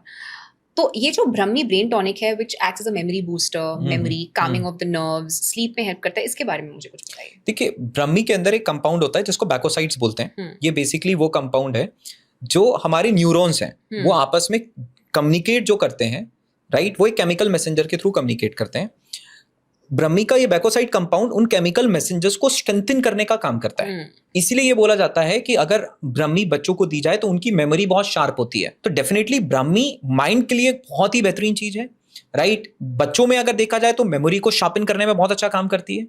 Adults में अगर देखा जाए तो ये हमारे स्ट्रेस को रिलीव करने में, माइंड को काम करने में बहुत अच्छा काम करती है। और इवन अगर लॉन्ग टर्म पे अगर कोई इसको यूज कर रहा है तो अडल्ट में अगर जाते हैं तो कई सारी ऐसी बीमारियां होती हैं, पार्किंसन डिसीज होती है, अल्जाइमर्स होते हैं। इन सारी चीजों से अगर बचना है, राइट, कई बार देखते हैं, आपने देखा होगा कि लोग जब 30 साल 35 साल के होने लगते हैं, धीरे से हम चीजों को भूलना शुरू कर देते हैं। अरे वो क्या था वो याद नहीं आ रहा, और कभी कभी लगता है यार मैं मतलब यार मैं फिर फील होता है कि नहीं यार एज हो रही है अब, राइट, वो भूलना जो है वो शुरू कर दिया है। वो कई बार बड़े कॉमन से नाम होते हैं लेकिन दिमाग में नहीं आते। करेक्ट। वो बहुत ही अर्ली साइन होते हैं कि हमारा ब्रेन एज कर रहा है, राइट। तो कई बार ऐसा लगता है यार पहले तो ऐसा नहीं होता था, पहले तो मेरे को तुरंत याद रहता था, यार अब मैंने भूलना कैसे शुरू कर दिया है। वो अर्ली साइन है हमारे ब्रेन के एज होने के। ओके। लेटर ऑन यही सारी चीजें आगे चलकर अल्जाइमर, पार्किंसन डिसीजेस इनमें कन्वर्ट होती हैं, जहां ब्रेन के abilities day by day, cognitive abilities कम होती जाती हैं। जैसे आपने मोहम्मद अली जो बहुत बड़े बॉक्सर हैं, आपने देखा होगा उनकी पूरी बॉडी जो थी वो पूरी कांपती थी, वो पार्किंसन था, राइट, क्योंकि बॉक्सिंग के टाइम में उन्होंने ब्रेन पे इतने पंचेस लिए थे, अपने हेड पे इतने पंचेस लिए थे कि उसका इंपैक्ट था, राइट, क्योंकि वो डैमेज हुआ था। अच्छा। तो अब आज की डेट में हम जितना स्ट्रेस ले रहे हैं, हमारे ब्रेन पे कितना लोड डाल रहे हैं, राइट, कितना सारा फ्री रेडिकल फॉर्मुलेशन हमारे ब्रेन के अंदर हो रहा होगा, आप इमेजिन करके देखिए। तो अगर हमें इसको प्रिवेंट करना है तो इसमें ब्राह्मी बहुत अच्छा रोल प्ले कर सकता है। रीजन बीइंग जो केमिकल मैसेंजर्स हैं उनको स्ट्रेंथन करने का काम ब्राह्मी कर सकता है, राइट। और बच्चों में मेमोरी, अडल्ट्स में मैं बात करूं, अगर कोई अडल्ट्स हैं तो स्ट्रेस रिलीव करने का काम, और अगर कोई एजेड है तो पार्किंसन, अल्जाइमर से बचने के लिए ये ब्राह्मी बहुत जरूरी है। और ब्राह्मी का तो है ब्रेन, ब्रह्मा और बुद्धि, राइट। तो उसका तो नाम ही डिफाइन करता है कि ब्राह्मी जो ब्रेन के लिए तो वन ऑफ द बेस्ट चीज है। तो इसको हम जूस फॉर्मेट में ऐड कर सकते हैं, कैप्सूल फॉर्मेट में ऐड कर सकते हैं। अच्छा। बच्चों के लिए हम इसका 1 से 2 ml हम लोग बच्चों का जूस फॉर्मेट में हम लोग इसको ऐड कर सकते हैं, और 10 से 12 ml हम इसको ऐड कर सकते हैं अडल्ट के लिए in the format of juice. और अगर पाउडर फॉर्मेट में ले रहे हैं तो हम 1 ग्राम से 3 ग्राम हम इसको पाउडर फॉर्मेट में हम इसको ऐड कर सकते हैं, राइट। इसको अगर हम चाहें तो इसको हम घी के साथ भी इसको ले सकते हैं। घी के साथ इसका जो भी इसके बेनिफिट्स हैं उनका एब्जॉर्प्शन और ज्यादा हमारा बढ़ जाए। और टैब में लिख देंगे तो 1 से 2 टैबलेट जो है कोई इंसान दिन में ट्वाइस अ डे कोई इंसान कंज्यूम कर सकता है। और बच्चों के लिए तो Brahmi is one of the best thing. अच्छा, राइट, ओके, ग्रेट। हमारे पेरेंट्स ने हमें बचपन में दिया है ब्राह्मी दिया है। बच्चों की ब्रेन मेमोरी के लिए शंकुश भी बहुत अच्छा होता है। हमारे पेरेंट्स तो जब हम छोटे थे तो हमें शंकुश भी पिलाया करते थे लगातार। अच्छा, राइट। उस समय तो ऐसा लगता था कि जब भी पेपर में फेल हो रहे हैं यही बचा सकता है, इसको पी लेंगे तो कुछ हो जाएगा। बट हाँ, इनिशियली जब हम छोटे थे तब समझ में नहीं आता था। बट आई थिंक सो, मुझे नहीं पता अब आज के पेरेंट्स क्या कर रहे हैं नहीं कर रहे हैं, बट हाँ, लाइक इनिशियली हमारे पेरेंट ने हमें रेगुलरली शंकुश तो दिया है। अच्छा, राइट। तो ब्राह्मी और शंकुश रेगुलर है, और शंकुश बहुत अच्छा काम करता है ब्रेन मेमोरी। नेक्स्ट हर्ब कौन सा होगा? नेक्स्ट हर्ब एक बहुत अच्छा हर्ब है जिसका नाम है पुनर्वा। तो जैसे पुनर्वा का मतलब ये, पुनर मतलब दोबारा और अनर्वा मतलब रिन्यूअल। तो दोबारा से जो बॉडी को रिन्यू कर दे, कोई भी ऐसी चीज जो दोबारा से बॉडी को रिन्यू करे, उसी बेसिस पे इसको नाम दिया गया है पुनर्वा। पुनर्वा का मेन काम ये है कि पुनर्वा हमारी बॉडी से एक्स्ट्रा फ्लूइड को बाहर निकालता है, राइट। कई बार क्या होता है कि हमें से कई लोगों की बॉडी में ये होता है कि हम एक्स्ट्रा फ्लूइड रिटेन करके रखते हैं हमारी बॉडी में। इसका एक बहुत स्ट्रॉन्ग इंपैक्ट और प्रेशर हमारी किडनी पे भी पड़ता है। जितना ज्यादा फ्लूइड हम अपनी बॉडी में रिटेन करके रखेंगे तो उतना ज्यादा प्रेशर हमारी किडनी पे भी पड़ेगा।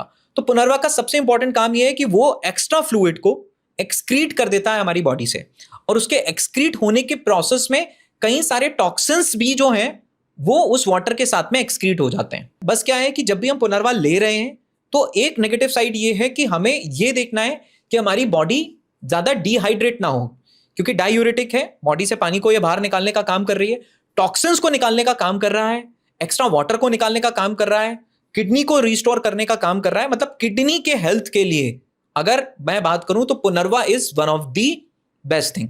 बट जब भी अगर ले रहे हैं और अगर गर्मियों में ले रहे हैं तो थोड़ा सा अपने आप को हाइड्रेटेड रखना बहुत जरूरी है। तो अगर किसी को भी किडनी रिलेटेड कुछ भी इशू है, जो बहुत ज्यादा है, आपने देखा होगा ना, बहुत बढ़ रहा है। हाँ, जो मतलब क्रॉनिक इश्यूज किडनी को लेकर बहुत ज्यादा बढ़ रहे हैं, या कई बार इवन जो हमारी बॉडी का वेट होता है, अगर कोई अपनी वेट लॉस की जर्नी पे है तो वेट में एक्सेस वेट एक्सेस वाटर की वजह से भी होता है, वाटर के वेट की वजह से भी होता है। तो एथलीट्स को अगर अपना वेट लॉस करना होता है, आखिरी में 1-2 किलो अगर उनको रिलीज करना होता है तो बॉडी के वाटर को ही रिमूव करते हैं। पुनर्वा को कंज्यूम कैसे करना है? पुनर्वा को अगेन पाउडर फॉर्मेट में कंज्यूम कर सकते हैं। इसका 1 से 3 ग्राम जो पाउडर होता है, राइट, उसको हम उसी फॉर्मेट में हम लोग पुनर्वा को कंज्यूम कर सकते हैं। पाउडर में या पाउडर में और गर्म पानी, in the form of powder, गर्म पानी में, वार्म मिल्क में? गर्म पानी में नहीं, मिल्क में नहीं, गर्म पानी में हम इसको ले सकते हैं। ये भी कहा है कि क्योंकि पुनर्वा की तासीर ठंडी होती है, तो ये वाता को बढ़ाता है बॉडी में, एयर एलिमेंट को। जी।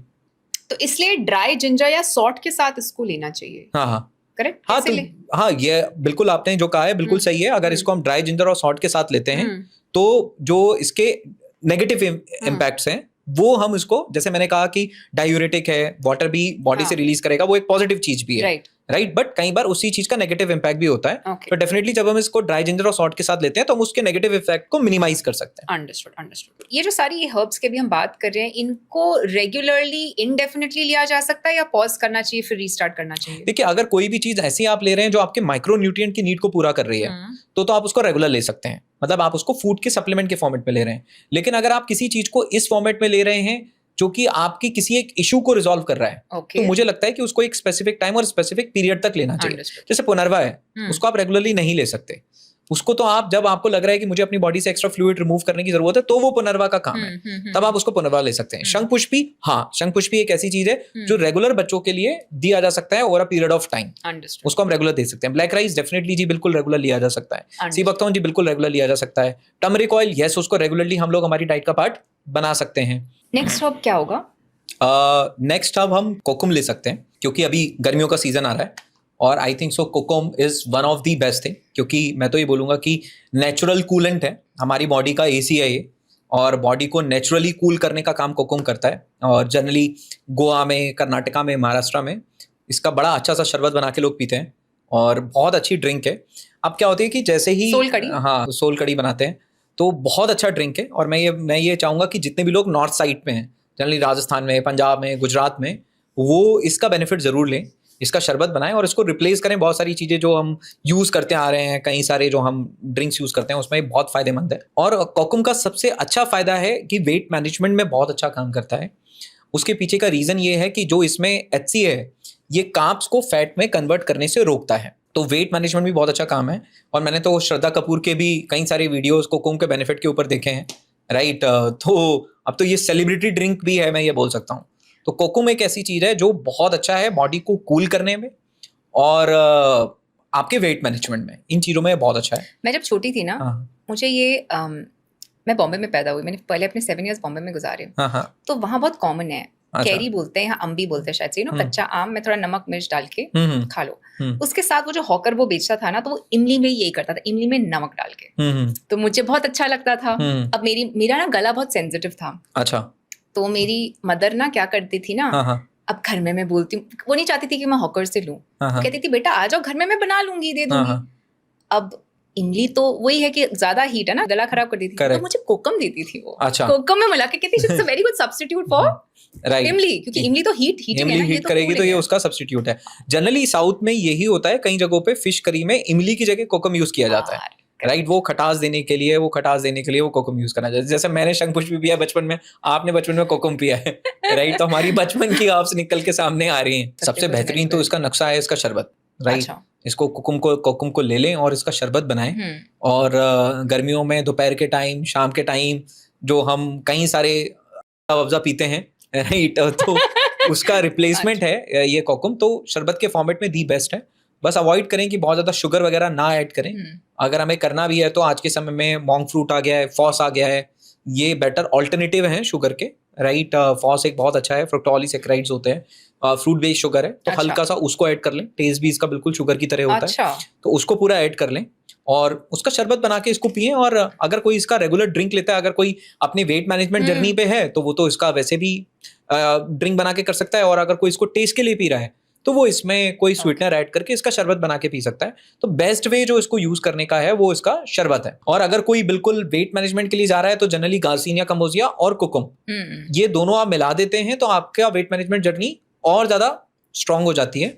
बिकॉज गार्सिनिया कैम्बोजिया अगेन ये एक फ्रूट है जो श्रीलंका और इन सारी जगहों पे बहुत पॉपुलर है, तो ये हंगर को सप्रेस करने का काम करता है। अगेन इसके अंदर भी सेम कंपाउंड HCA है, वो कोकुम में भी है, तो दोनों जब आप साथ में लेते हैं तो इफेक्ट और बढ़िया हो जाता है। ओके। तो garcinia cambogia has been a very regular thing which people use it for weight management. तो जब आप कंबाइन कर देते हैं, मतलब आपने गार्सिनिया कैम्बोजिया का कोई एफरवेसेंट ले लिया या कुछ ले लिया, कोई एक्सट्रैक्ट ले लिया और वो कोकुम के शरबत में मिला लिया, तो इन दोनों का कॉम्बिनेशन बहुत बढ़िया होता है वेट मैनेजमेंट के लिए। मतलब अगर कोई भी वेट मैनेजमेंट जर्नी पे है तो उसमें ब्लैक राइस वो अपने ब्रेकफास्ट में ऐड कर ले, और कोकुम और गार्सिनिया कैम्बोजिया वो एज अ ड्रिंक जब भी जो है उसको लंच के टाइम में जब भी उसको बहुत ज्यादा क्रेविंग हो रही है वो ऐड कर ले, क्योंकि वो हंगर को सप्रेस कर देगा और फैट ऑब्जर्प्शन भी कर देगा। तो ये ब्लैक राइस, कोकुम और गार्सिना कामोजी का कॉम्बिनेशन, ये पूरा जो कॉम्बिनेशन है ना, मतलब ये एक तरीके से बेस्ट टूल है किसी के वेट मैनेजमेट जर्नी पे अगर कोई जा रहा है तो उसके लिए ये बेस्ट वेट मैनेजमेंट टूल है कि ब्लैक राइस उठा लिया, कोकुम ले लिया, गार्सिना कामोजी ले लिया, दोनों को ऐड कर लिया और अपना वेट मैनेजमेंट जर्नी अगर वो अचीव करना चाह रहे हैं अपने गोल को, तो उसमें ये बेस्ट टिप है उनके लिए जो उसको ऐड करना चाहते हैं। Thank you for that, great. Ayurveda में जामुन की सीड की काफी बात होती है, डायबिटिक्स के लिए वो बहुत बढ़िया माना जाता है क्योंकि उसकी एस्ट्रिंजेंट जो प्राइमरी जो रस होता है उसका जी एस्ट्रिंजेंट होता है। करेक्ट। इनफैक्ट पाउडर फॉर्म में तो आई थिंक आयुर्वेदिक एक वो भी है डिकॉक्शन कि आप उसको ले तो आपकी डायबिटीज सही रहती है। जामुन एज अ फ्रूट भी हम जानते हैं कि जब खाने के बाद आपकी सडन शुगर स्पाइक होती है वो उसको स्लो डाउन करता है। लेकिन मैंने हाल ही में ये चीज सुनी है which is called jamun extract, क्या आप इसके बारे में जानते हैं? करेक्ट। देखिए कोई भी एक्सट्रैक्ट क्या होता है, कोई भी एक्सट्रैक्ट का मतलब होता है कि आपने उस पर्टिकुलर कंपोनेंट से जो उसका मेन पार्ट था वो निकाल लिया, right. This is extract, right. Extract का काम ही होता है मेन पार्ट को निकालना, जिससे कि उस पर्टिकुलर चीज की जो बायो अवेलेबिलिटी है या उसका जो यूसेज है वो कम चीज में हमें ज्यादा बेनिफिट मिल जाए। This is extract. तो जो जामुन का एक्सट्रैक्ट निकाला जाता है उसमें यह पाया गया कि उसमें जेम्बोलाइन और जेम्बोसिन दो ऐसे कंपाउंड होते हैं जो बहुत ही अच्छी मात्रा में होते हैं। और ये दोनों कंपाउंड करते क्या है? अब कई बार हम लोग बोलते हैं कि जी भाई जामुन एक्सट्रैक्ट डायबिटीज में बहुत अच्छा है, बट मेरा सवाल है क्यों अच्छा है, इसके पीछे की साइंस क्या है? तो ये जो जेम्बोलाइन और जेम्बोसिन है ये हमारे पैंक्रियास के बीटा सेल्स को रीजनरेट करने का काम करता है। अब ये बीटा सेल क्या होते हैं? ये बीटा सेल पैंक्रियास के वो सेल्स हैं जो इंसुलिन जनरेट करते हैं। तो अगर कोई जामुन का एक्सट्रैक्ट ले रहा है तो वो डायबिटीज में उसको कैसे मदद कर सकते हैं कि ये दो कंपाउंड उनके बीटा सेल्स को रीजनरेट करेंगे। अगर वो इस लिमिट तक नहीं पहुंचाए कि जहां रीजनरेशन हो ही नहीं सकता, राइट, अगर वो इन द प्रोसेस है रीजनरेट किया जा सकता है तो उसको रीजनरेट करेंगे। और जब बीटा सेल रीजनरेट होंगे तो पैंक्रियास की इंसुलिन बनाने की कैपेसिटी वापस से रीजनरेट होना स्टार्ट हो जाएगी। तो this is how jamun is helpful in diabetes. और अगेन जामुन का जो ब्लैक कलर है, राइट, जो ब्लैक कलर है वो एंथोसाइनिन की वजह से, तो अगेन वो एक बहुत पावरफुल एंटीऑक्सीडेंट है। तो अगर कोई इंसान जामुन को एज अ फ्रूट, जब भी सीजन में जामुन आ रहा है तो वो जब उसको खा रहे हैं तो वो एंथोसाइनिन वाला जो पार्ट है ना वो बहुत अच्छा है। तो जामुन का एक तो सीड का एक्सट्रैक्ट है डायबिटीज में, बट जो ये वाला बेनिफिट है, जो उसके कलर का बेनिफिट है, जो उसके फ्रूट का बेनिफिट है, वो अगेन एक पावरफुल एंटीऑक्सीडेंट जामुन देता है। अच्छा। बट आज के समय में अब धीरे से क्या हो रहा है कि एक तो जामुन का मिलना भी कम हो गया है, सीजन बहुत छोटा हो गया है, बहुत सारे लोगों ने कंजप्शन भी बहुत कम कर दिया है। बट जामुन भी अगेन एक बहुत अच्छा एंटी एजिंग फूड है because of anthocyanin. Okay. Jamun extract को कंज्यूम कैसे करा जा सकता है? जामुन एक्सट्रैक्ट को अगर किसी को डायबिटिक है, कोई पर्सन डायबिटिक है, तो वो क्या कर सकता है, वो एक कॉम्बिनेशन बना सकता है जहां वो जामुन, करेला और चराता तीनों को मिक्स करके ले सकता है। क्योंकि मुझे लगता है ये तीनों को मिक्स करके इसका इम्पैक्ट काफ़ी बेहतरीन आता है। बिकॉज करेला के अंदर again P insulin, peptide insulin है जो एक तरीके से इंसुलिन का बिल्कुल मिमिक कंपाउंड है, तो वो एक शॉर्ट टर्म बेनिफिट देगा। और चराता अपने बिटर टेस्ट की वजह से उसके भी कई सारे बेनिफिट हैं डायबिटीज़ पे, तो वो भी डाइजेशन को बहुत अच्छा करता है। और जामुन तो डेफिनेटली बीटा सेल को रीजनरेट कर रहा है। तो ये तीनों का जो कॉम्बिनेशन है, करेला, जामुन और चराता, ये कॉम्बिनेशन बहुत अच्छा काम करता है, राइट। इसके साथ अगर कोई सीबकथॉर्न ऐड कर ले तो और अच्छी बात है। रीजन बीइंग कि सीबकथॉर्न का जो बेनिफिट है वो इंसुलिन सेंसिटिविटी में है, कि जो भी आपकी बॉडी के अंदर इंसुलिन है वो उसको स्मार्टली यूटिलाइज करेगा, राइट। एक पॉइंट होता है कि आपका इंसुलिन पैंक्रियास कितना रिलीज कर रहा है, ये एक एस्पेक्ट है।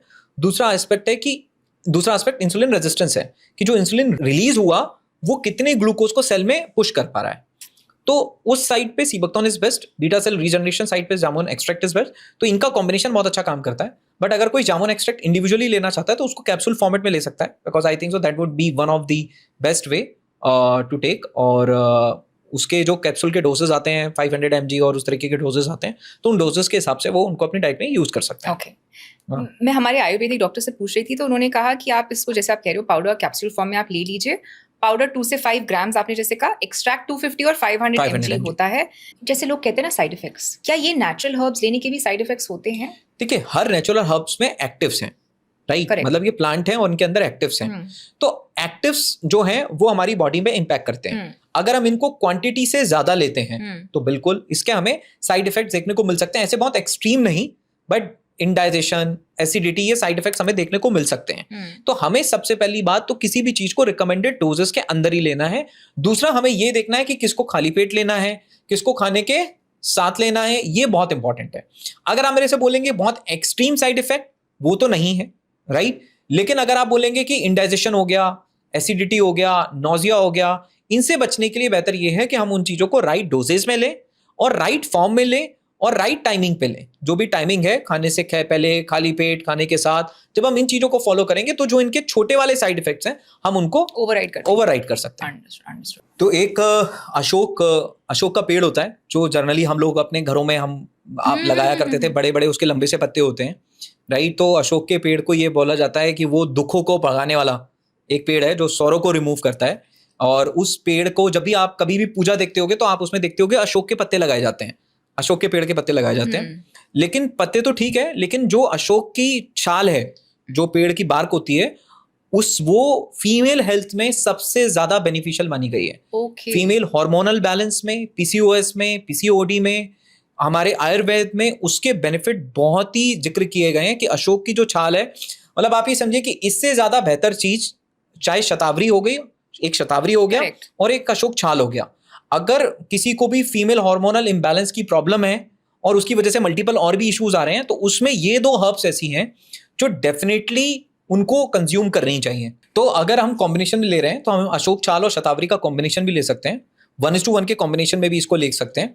अब अगर हम अशोक छाल को अकेले ले रहे हैं तो हम इसका पाउडर ले सकते हैं, 3 से 6 ग्राम पाउडर एक गर्म पानी में, राइट, और खाने से पहले या दूध में, गर्म दूध में हम इसको ले सकते हैं। दूसरा, अगर इसका डिकॉशन बना रहे हैं हम तो इसको गर्म पानी में उबाल सकते हैं, 5 से 10 मिनट उबाल लिया, फिर हमने जो डिकॉशन बनाया है हमने उसको यूज कर लिया। तो तीसरा जो है, इसके कैप्सूल्स भी आते हैं, तो कैप्सूल फॉर्मेट भी ले सकते हैं, 250 mg 500 mg के हम कैप्सूल्स भी ले सकते हैं। अच्छा। और ये बहुत ही अच्छी हर्ब्स हैं। अगर फीमेल वेलनेस की बात करूं तो ये बहुत ही अच्छी हर्ब्स हैं, क्योंकि आज के समय में ये इश्यूज बहुत ही कॉमन हो गए हैं, राइट। तो अगर इनसे आना है तो शतावरी और अशोक छाल का कॉम्बिनेशन इसमें काफी फायदेमंद है, काफी हेल्प कर सकता है। ओके। क्या हमें ये सारी हर्ब्स एक साथ लेनी चाहिए या एक एक करके लेनी चाहिए? फॉर एग्जाम्पल, कुछ लोग कहते हैं ना, पहले 3 मंथ्स में एक हर्ब लूं, फिर दूसरे 3 मंथ्स में एक हर्ब लूं, फिर एक और हर्ब लूं, ऐसे होना चाहिए सब कुछ एक साथ? देखिए, अगर उनका इम्पैक्ट कॉम्प्लीमेंट्री है, जैसे कुछ ऐसी हर्ब्स होती हैं जो एक साथ मिलकर बहुत अच्छा काम करती हैं, तो उनको तो बिल्कुल आप साथ में ले सकते हैं, राइट। उसके जो रेशियोज हैं आप देख सकते हैं, जैसे जामुन एक्सट्रैक्ट मैंने बात करी थी, जामुन, करेला, चिराता, ये तीनों कॉम्बिनेशन में जब आप लेते हैं तो इनके इफेक्ट और बेहतरीन हो जाते हैं, राइट। सीबकथॉर्न और टर्मरिक ऑयल अगर आप एक साथ लेते हैं तो इसका इफेक्ट और बेहतरीन हो जाता है। लेकिन अगर उनके इफेक्ट कॉम्प्लीमेंट्री नहीं है तो फिर हमें उनको अलग अलग ही लेना बेहतर है, राइट। जैसे पुनर्वा है तो पुनर्वा को बेहतर है कि हम अलग ही लें, उसको अलग अलग लें। तो कुछ हर्ब्स हैं, मैटर करता है कि वो कॉम्बिनेशन में कैसे काम कर रही हैं, किस चैलेंज के लिए लिया जा रहा है। अब मान लीजिए कि फीमेल वेलनेस के लिए है तो वहाँ शतावरी और वहाँ आपका अशोक छाल ये बहुत अच्छा काम कर सकते हैं। वेट मैनेजमेंट के लिए लिया जा रहा है तो वहाँ पे आपका कोकुम और गार्सिनिया कंबोजिया ये बहुत अच्छा काम कर सकता है। तो मैटर करता है कि किस हमारा ऑब्जेक्टिव क्या है, हमारा पर्पस क्या है, उस हिसाब से हमारा कॉम्बिनेशन है, हम उसको ले सकते हैं। कितने दिनों बाद ये हर्ब्स का असर दिखना शुरू करता है शरीर में? देखिए, जो ये ऑब्जर्व किया गया, सबसे पहला जो असर आता है किसी भी हर्ब का, जनरली बहुत शॉर्ट टर्म पे आता है, वो डाइजेशन होता है, राइट। उसके बाद जो असर आता है वो स्किन पे आता है। अच्छा। फिर जो असर आता है वो आपके एनर्जी लेवल पे आता है। लेकिन अब हर किसी की बॉडी भी वेरी करती है, किसी पे रिजल्ट जल्दी आ जाते हैं, किसी में देर में आते हैं। लेकिन आप इतना मान के चलिए कि किसी भी चीज को उसका बेस्ट रिजल्ट देने में लगभग 90 दिनों का समय लगता ही लगता है। तो 90 डेज तक किसी ना किसी चीज को हमें कंज्यूम करना है। अब कई बार ऐसा होगा कि कुछ दिन हमने कुछ चीजें ली, हमारे को डाइजेशन बहुत अच्छा लगने लगा, गट हेल्थ हमें बहुत अच्छी लगने लगी, एनर्जी लेवल हमारे बहुत अच्छे होने लगे, बट जो बेस्ट रिजल्ट है वो आपका 90 डेज के पीरियड में ही निकल कर आएगा। जैसे जामुन एक्सट्रैक्ट है, आप उसको देखना चाह रहे हैं डायबिटीज पे, जो बेस्ट निकल कर आएगा वो 90 डेज में ही निकल कर आएगा। तो मैं इसको 3 पार्ट में ब्रेक करता हूँ, पहले 15 दिन, 1 महीना और 90 दिन। पहले 15 दिन आप उम्मीद रखिए कि डाइजेशन और स्किन अच्छा होगा। 1 महीना आप उम्मीद रखिए कि आपकी एनर्जी लेवल बहुत बढ़िया होगा। और जो आप किसी पर्टिकुलर लाइफस्टाइल डिसऑर्डर को टारगेट कर रहे हो तो आप उम्मीद करिए कि 90 दिन आपको लगेंगे उसको पूरी तरीके से उसके बेनिफिट को पाने में। अंडरस्टूड। गिलोय एक ऐसा हर्ब है जो काफी लोग जानते भी हैं और पूछते रहते हैं कि कैसे कंज्यूम करना चाहिए, because it is anti cancerous, anti inflammatory, anti diabetic, it protects the liver. इसको हम अमृत बोलते हैं, राइट, नेक्टर बोलते हैं। तो गिलोय भी एंडेंजर्ड वैसे स्पीशीज में आता है? बिल्कुल एंडेंजर्ड है अब तो धीरे से, लेकिन जैसे बाबा रामदेव जी ने इसके ऊपर खूब बात करी है, तो उसके बाद तो लोगों को जानकारी हुई है और गिलोय उगाना शुरू कर दिया गया है। और गिलोय के जूसेस भी बनने शुरू हो गए हैं, राइट, जो पैकेज जूसेस आते हैं। तो अब तो मैं जैसे पहले भी बोल रहा था, जब कोई इंसान किसी भी अवेयरनेस क्रिएट करता है तो कमर्शलाइजेशन होना शुरू हो जाता है। तो बहुत अच्छा काम किया बाबा रामदेव जी ने, गिलोय को वो पहचान दिलाई। अब उसका कमर्शलाइजेशन भी हो रहा है, कई सारे उसके जूसेस भी आ रहे हैं, और फीवर से बचने में, इन्फेक्शन से बचने में, इम्यूनिटी में, इनमें कई इम्पैक्ट गिलोय के हैं। और हम चाहे तो गिलोय को जूस के फॉर्मेट में भी ले सकते हैं, नहीं तो गिलोय हम ग्रो भी कर सकते हैं। गिलोय एक ऐसी चीज है जो बड़ा आराम से उग भी जाता ये है। मैं आपसे पूछना चाह रही थी, इनमें से कौन से हर्ब्स हम घर में ही उगा सकते हैं? हाँ, तो गिलोय जो है बड़े आराम से हम अपने घर में भी उगा सकते हैं। गिलोय तो एक ऐसी चीज है, जैसे एलोवेरा हो गया, गिलोय हो गया, ये वो हर्ब्स हैं जिनको बड़े आराम से हम यूज भी कर सकते हैं। ब्रह्मी, जटामांसी, ये सब? जटामांसी तो मैं नहीं कह सकता हूँ, बिकॉज जटामांसी हिमाचल में और उन्हीं जगहों पे होता है, राइट। बट गिलोय को तो बड़े आराम से घर में उगाया भी जा सकता है, अपने आसपास उगाया भी जा सकता है। तो गिलोय अगेन फीवर के लिए, बुखार में बहुत ही बेहतरीन है। कोविड के समय तो लोगों ने गिलोय को बहुत ज्यादा यूज किया था। अगर नहीं उगा सकते तो फिर कोई भी इंसान इसको जूस के फॉर्मेट में ले सकता है, इसको जूस के फॉर्मेट में इसको ले सकता है। वहाँ जूसेस आते हैं और उस जूस को हम लोग हमारी डाइट में ऐड कर सकते हैं। अंडरस्टूड। अगर तो आप पाउडर के फॉर्म में यूज कर रहे हैं तो एडल्ट्स 3 to 6 ग्राम यूज कर सकते हैं गर्म पानी में। अगर तो बच्चे हैं तो वो 1 से 2 पिंच ले सकते हैं इसका इन हनी और मिल्क और घी। I think do a challenge. ये पॉडकास्ट में हम एक चैलेंज लेते हैं ना, कि ये जो सारे आज हमने हर्ब्स डिस्कस करे ना, करेक्ट, उसको may be for the next 40 days को हम ट्रेडिशनल आयुर्वेदिक साइंसेस में मंडला बोलते हैं, बिकॉज फिजियोलॉजी एक पूरा साइकिल कंप्लीट करता है। तो इन दैट टाइम जो भी आप अपने सिस्टम में चीज डालोगे ना, इट विल टेक रूट और वो एकदम बैठ जाएगा, सीमित हो जाएगा। तो हम एक मंडला चैलेंज करते हैं with these herbs that we discussed today. क्या हो सकता है वो चैलेंज व्यूअर्स के लिए? तो मंडला चैलेंज हम बिल्कुल ले सकते हैं, कि हम लोग मान लीजिए कि हम 40 दिन लगातार सीवकथॉर्न को हमारी डाइट का पार्ट बनाएं, 40 दिन लगातार हम ब्लैक राइस को अपनी डाइट का पार्ट बनाएं, 40 दिन हम अपने बच्चों के लिए ब्राह्मी और शंखपुष्पी को पार्ट बनाएं। इवन अब अपने घर के अडल्ट के लिए भी ब्राह्मी और शंखपुष्पी को पार्ट बना सकते हैं। इवन 40 दिन का अगर हम ज्यादा स्ट्रेस में हैं तो चैलेंज ले सकते हैं कि हम अश्वगंधा को पार्ट बनाएं। इवन आई थिंक सो जो हम 10-12 चीजें हम डिस्कस कर रहे हैं, कोई भी पर्सन उसमें से वो 2-3 चीजें पिक कर सकता है जो उसको कनेक्ट हो रही हैं, राइट। और उन 2-3 चीजों का वो चैलेंज ले सकते हैं कि ये 2-3 चीजें मुझे नेक्स्ट 40 डेज के लिए मेरी डाइट का पार्ट बनाना है, या मुझे इसको रेगुलर कंज्यूम करना है, और मुझे मेरी बॉडी के चेंजेस को भी ऑब्जर्व करके पेन डाउन करना है। मतलब मैंने ये देखा है कि जब हम किसी चीज को ऑब्जर्व करके पेन डाउन करते हैं ना, तो हमारा उसमें कंटिन्यूटी और कंसिस्टेंसी का हमारा मोटिवेशन और बढ़ जाता है। क्योंकि सबसे बड़ी प्रॉब्लम क्या है? सबसे बड़ी प्रॉब्लम है कि हम बहुत सारी चीजें अपने घर में मंगाते हैं। वो जामुन एक्सट्रैक्ट हमने अपने घर में मंगाया, कोई किसी को सुन के, किसी से पूछ के या किसी के रिकमेंडेशन से, फिर वो 3 साल तक हमारे घर में ही पड़ा रहता है। फिर हम एक दिन उसको निकालते हैं और हम उसके पीछे देखते हैं कि भाई एक्सपायर हो गया, हम फेंक देते हैं। तो मैंने जो एक सबसे इंपॉर्टेंट है, किसी चीज को समझना और मंगाना इंपॉर्टेंट नहीं है, उसके बाद उसको यूज करना भी इंपॉर्टेंट है। क्योंकि मैंने कई बार अच्छी हर्ब्स या हेल्थ गिविंग चीजों के साथ में क्या देखा है, आइसक्रीम आपके घर में आज आई है, कल बचेगी नहीं, लेकिन च्यवनप्राश आपके घर में आज आया तो अगले साल तक आपके फ्रिज में ही रहेगा, वो खत्म होने वाला नहीं है। तो ये भी एक हैबिट है, ये भी एक आदत है जिसको ठीक करना बहुत जरूरी है। कि जो आपने बोला कि मंडला, तो कम से कम अगर बड़ा लंबा नहीं सोच सकते तो 40 दिन तो हम उसके फोकस करें कि कम से कम 40 दिन में वो हमारी बॉडी में जाकर पूरी तरीके से सेट और फिट हो जाए और हम उससे कनेक्ट कर पाए। कमेंट सेक्शन में बताइएगा कि आप कौन से हर्ब्स इसमें से ले रहे हैं और उसके बाद क्या क्या आपको फायदे महसूस हुए वंस 40 डेज होगा। तो आप में से जो भी ये 40 दिन का लॉस्ट हर्ब चैलेंज ले रहा है, आपको नीचे दिए हुए डिस्क्रिप्शन में एक ईमेल आईडी मिलेगी, उसमें आप हर 10-10 दिन में हमें फीडबैक दीजिए, how these herbs are working for you, positive या नेगेटिव। जो भी इस चैलेंज को सक्सेसफुली कंप्लीट कर पाएगा उसको एक गिफ्ट मिलेगा। मिस्टर उदित चावला, बहुत मजा आया। सो बहुत अच्छा लगता है when young people take on, जैसे आप कह रहे थे ना, initiative towards positive health, because कितना कुछ किया जा सकता है वर्ल्ड में, but if it's something around positivity और एक तरीके से आप लोगों की हेल्थ से बड़ी चीज तो कुछ है ही नहीं, करेक्ट।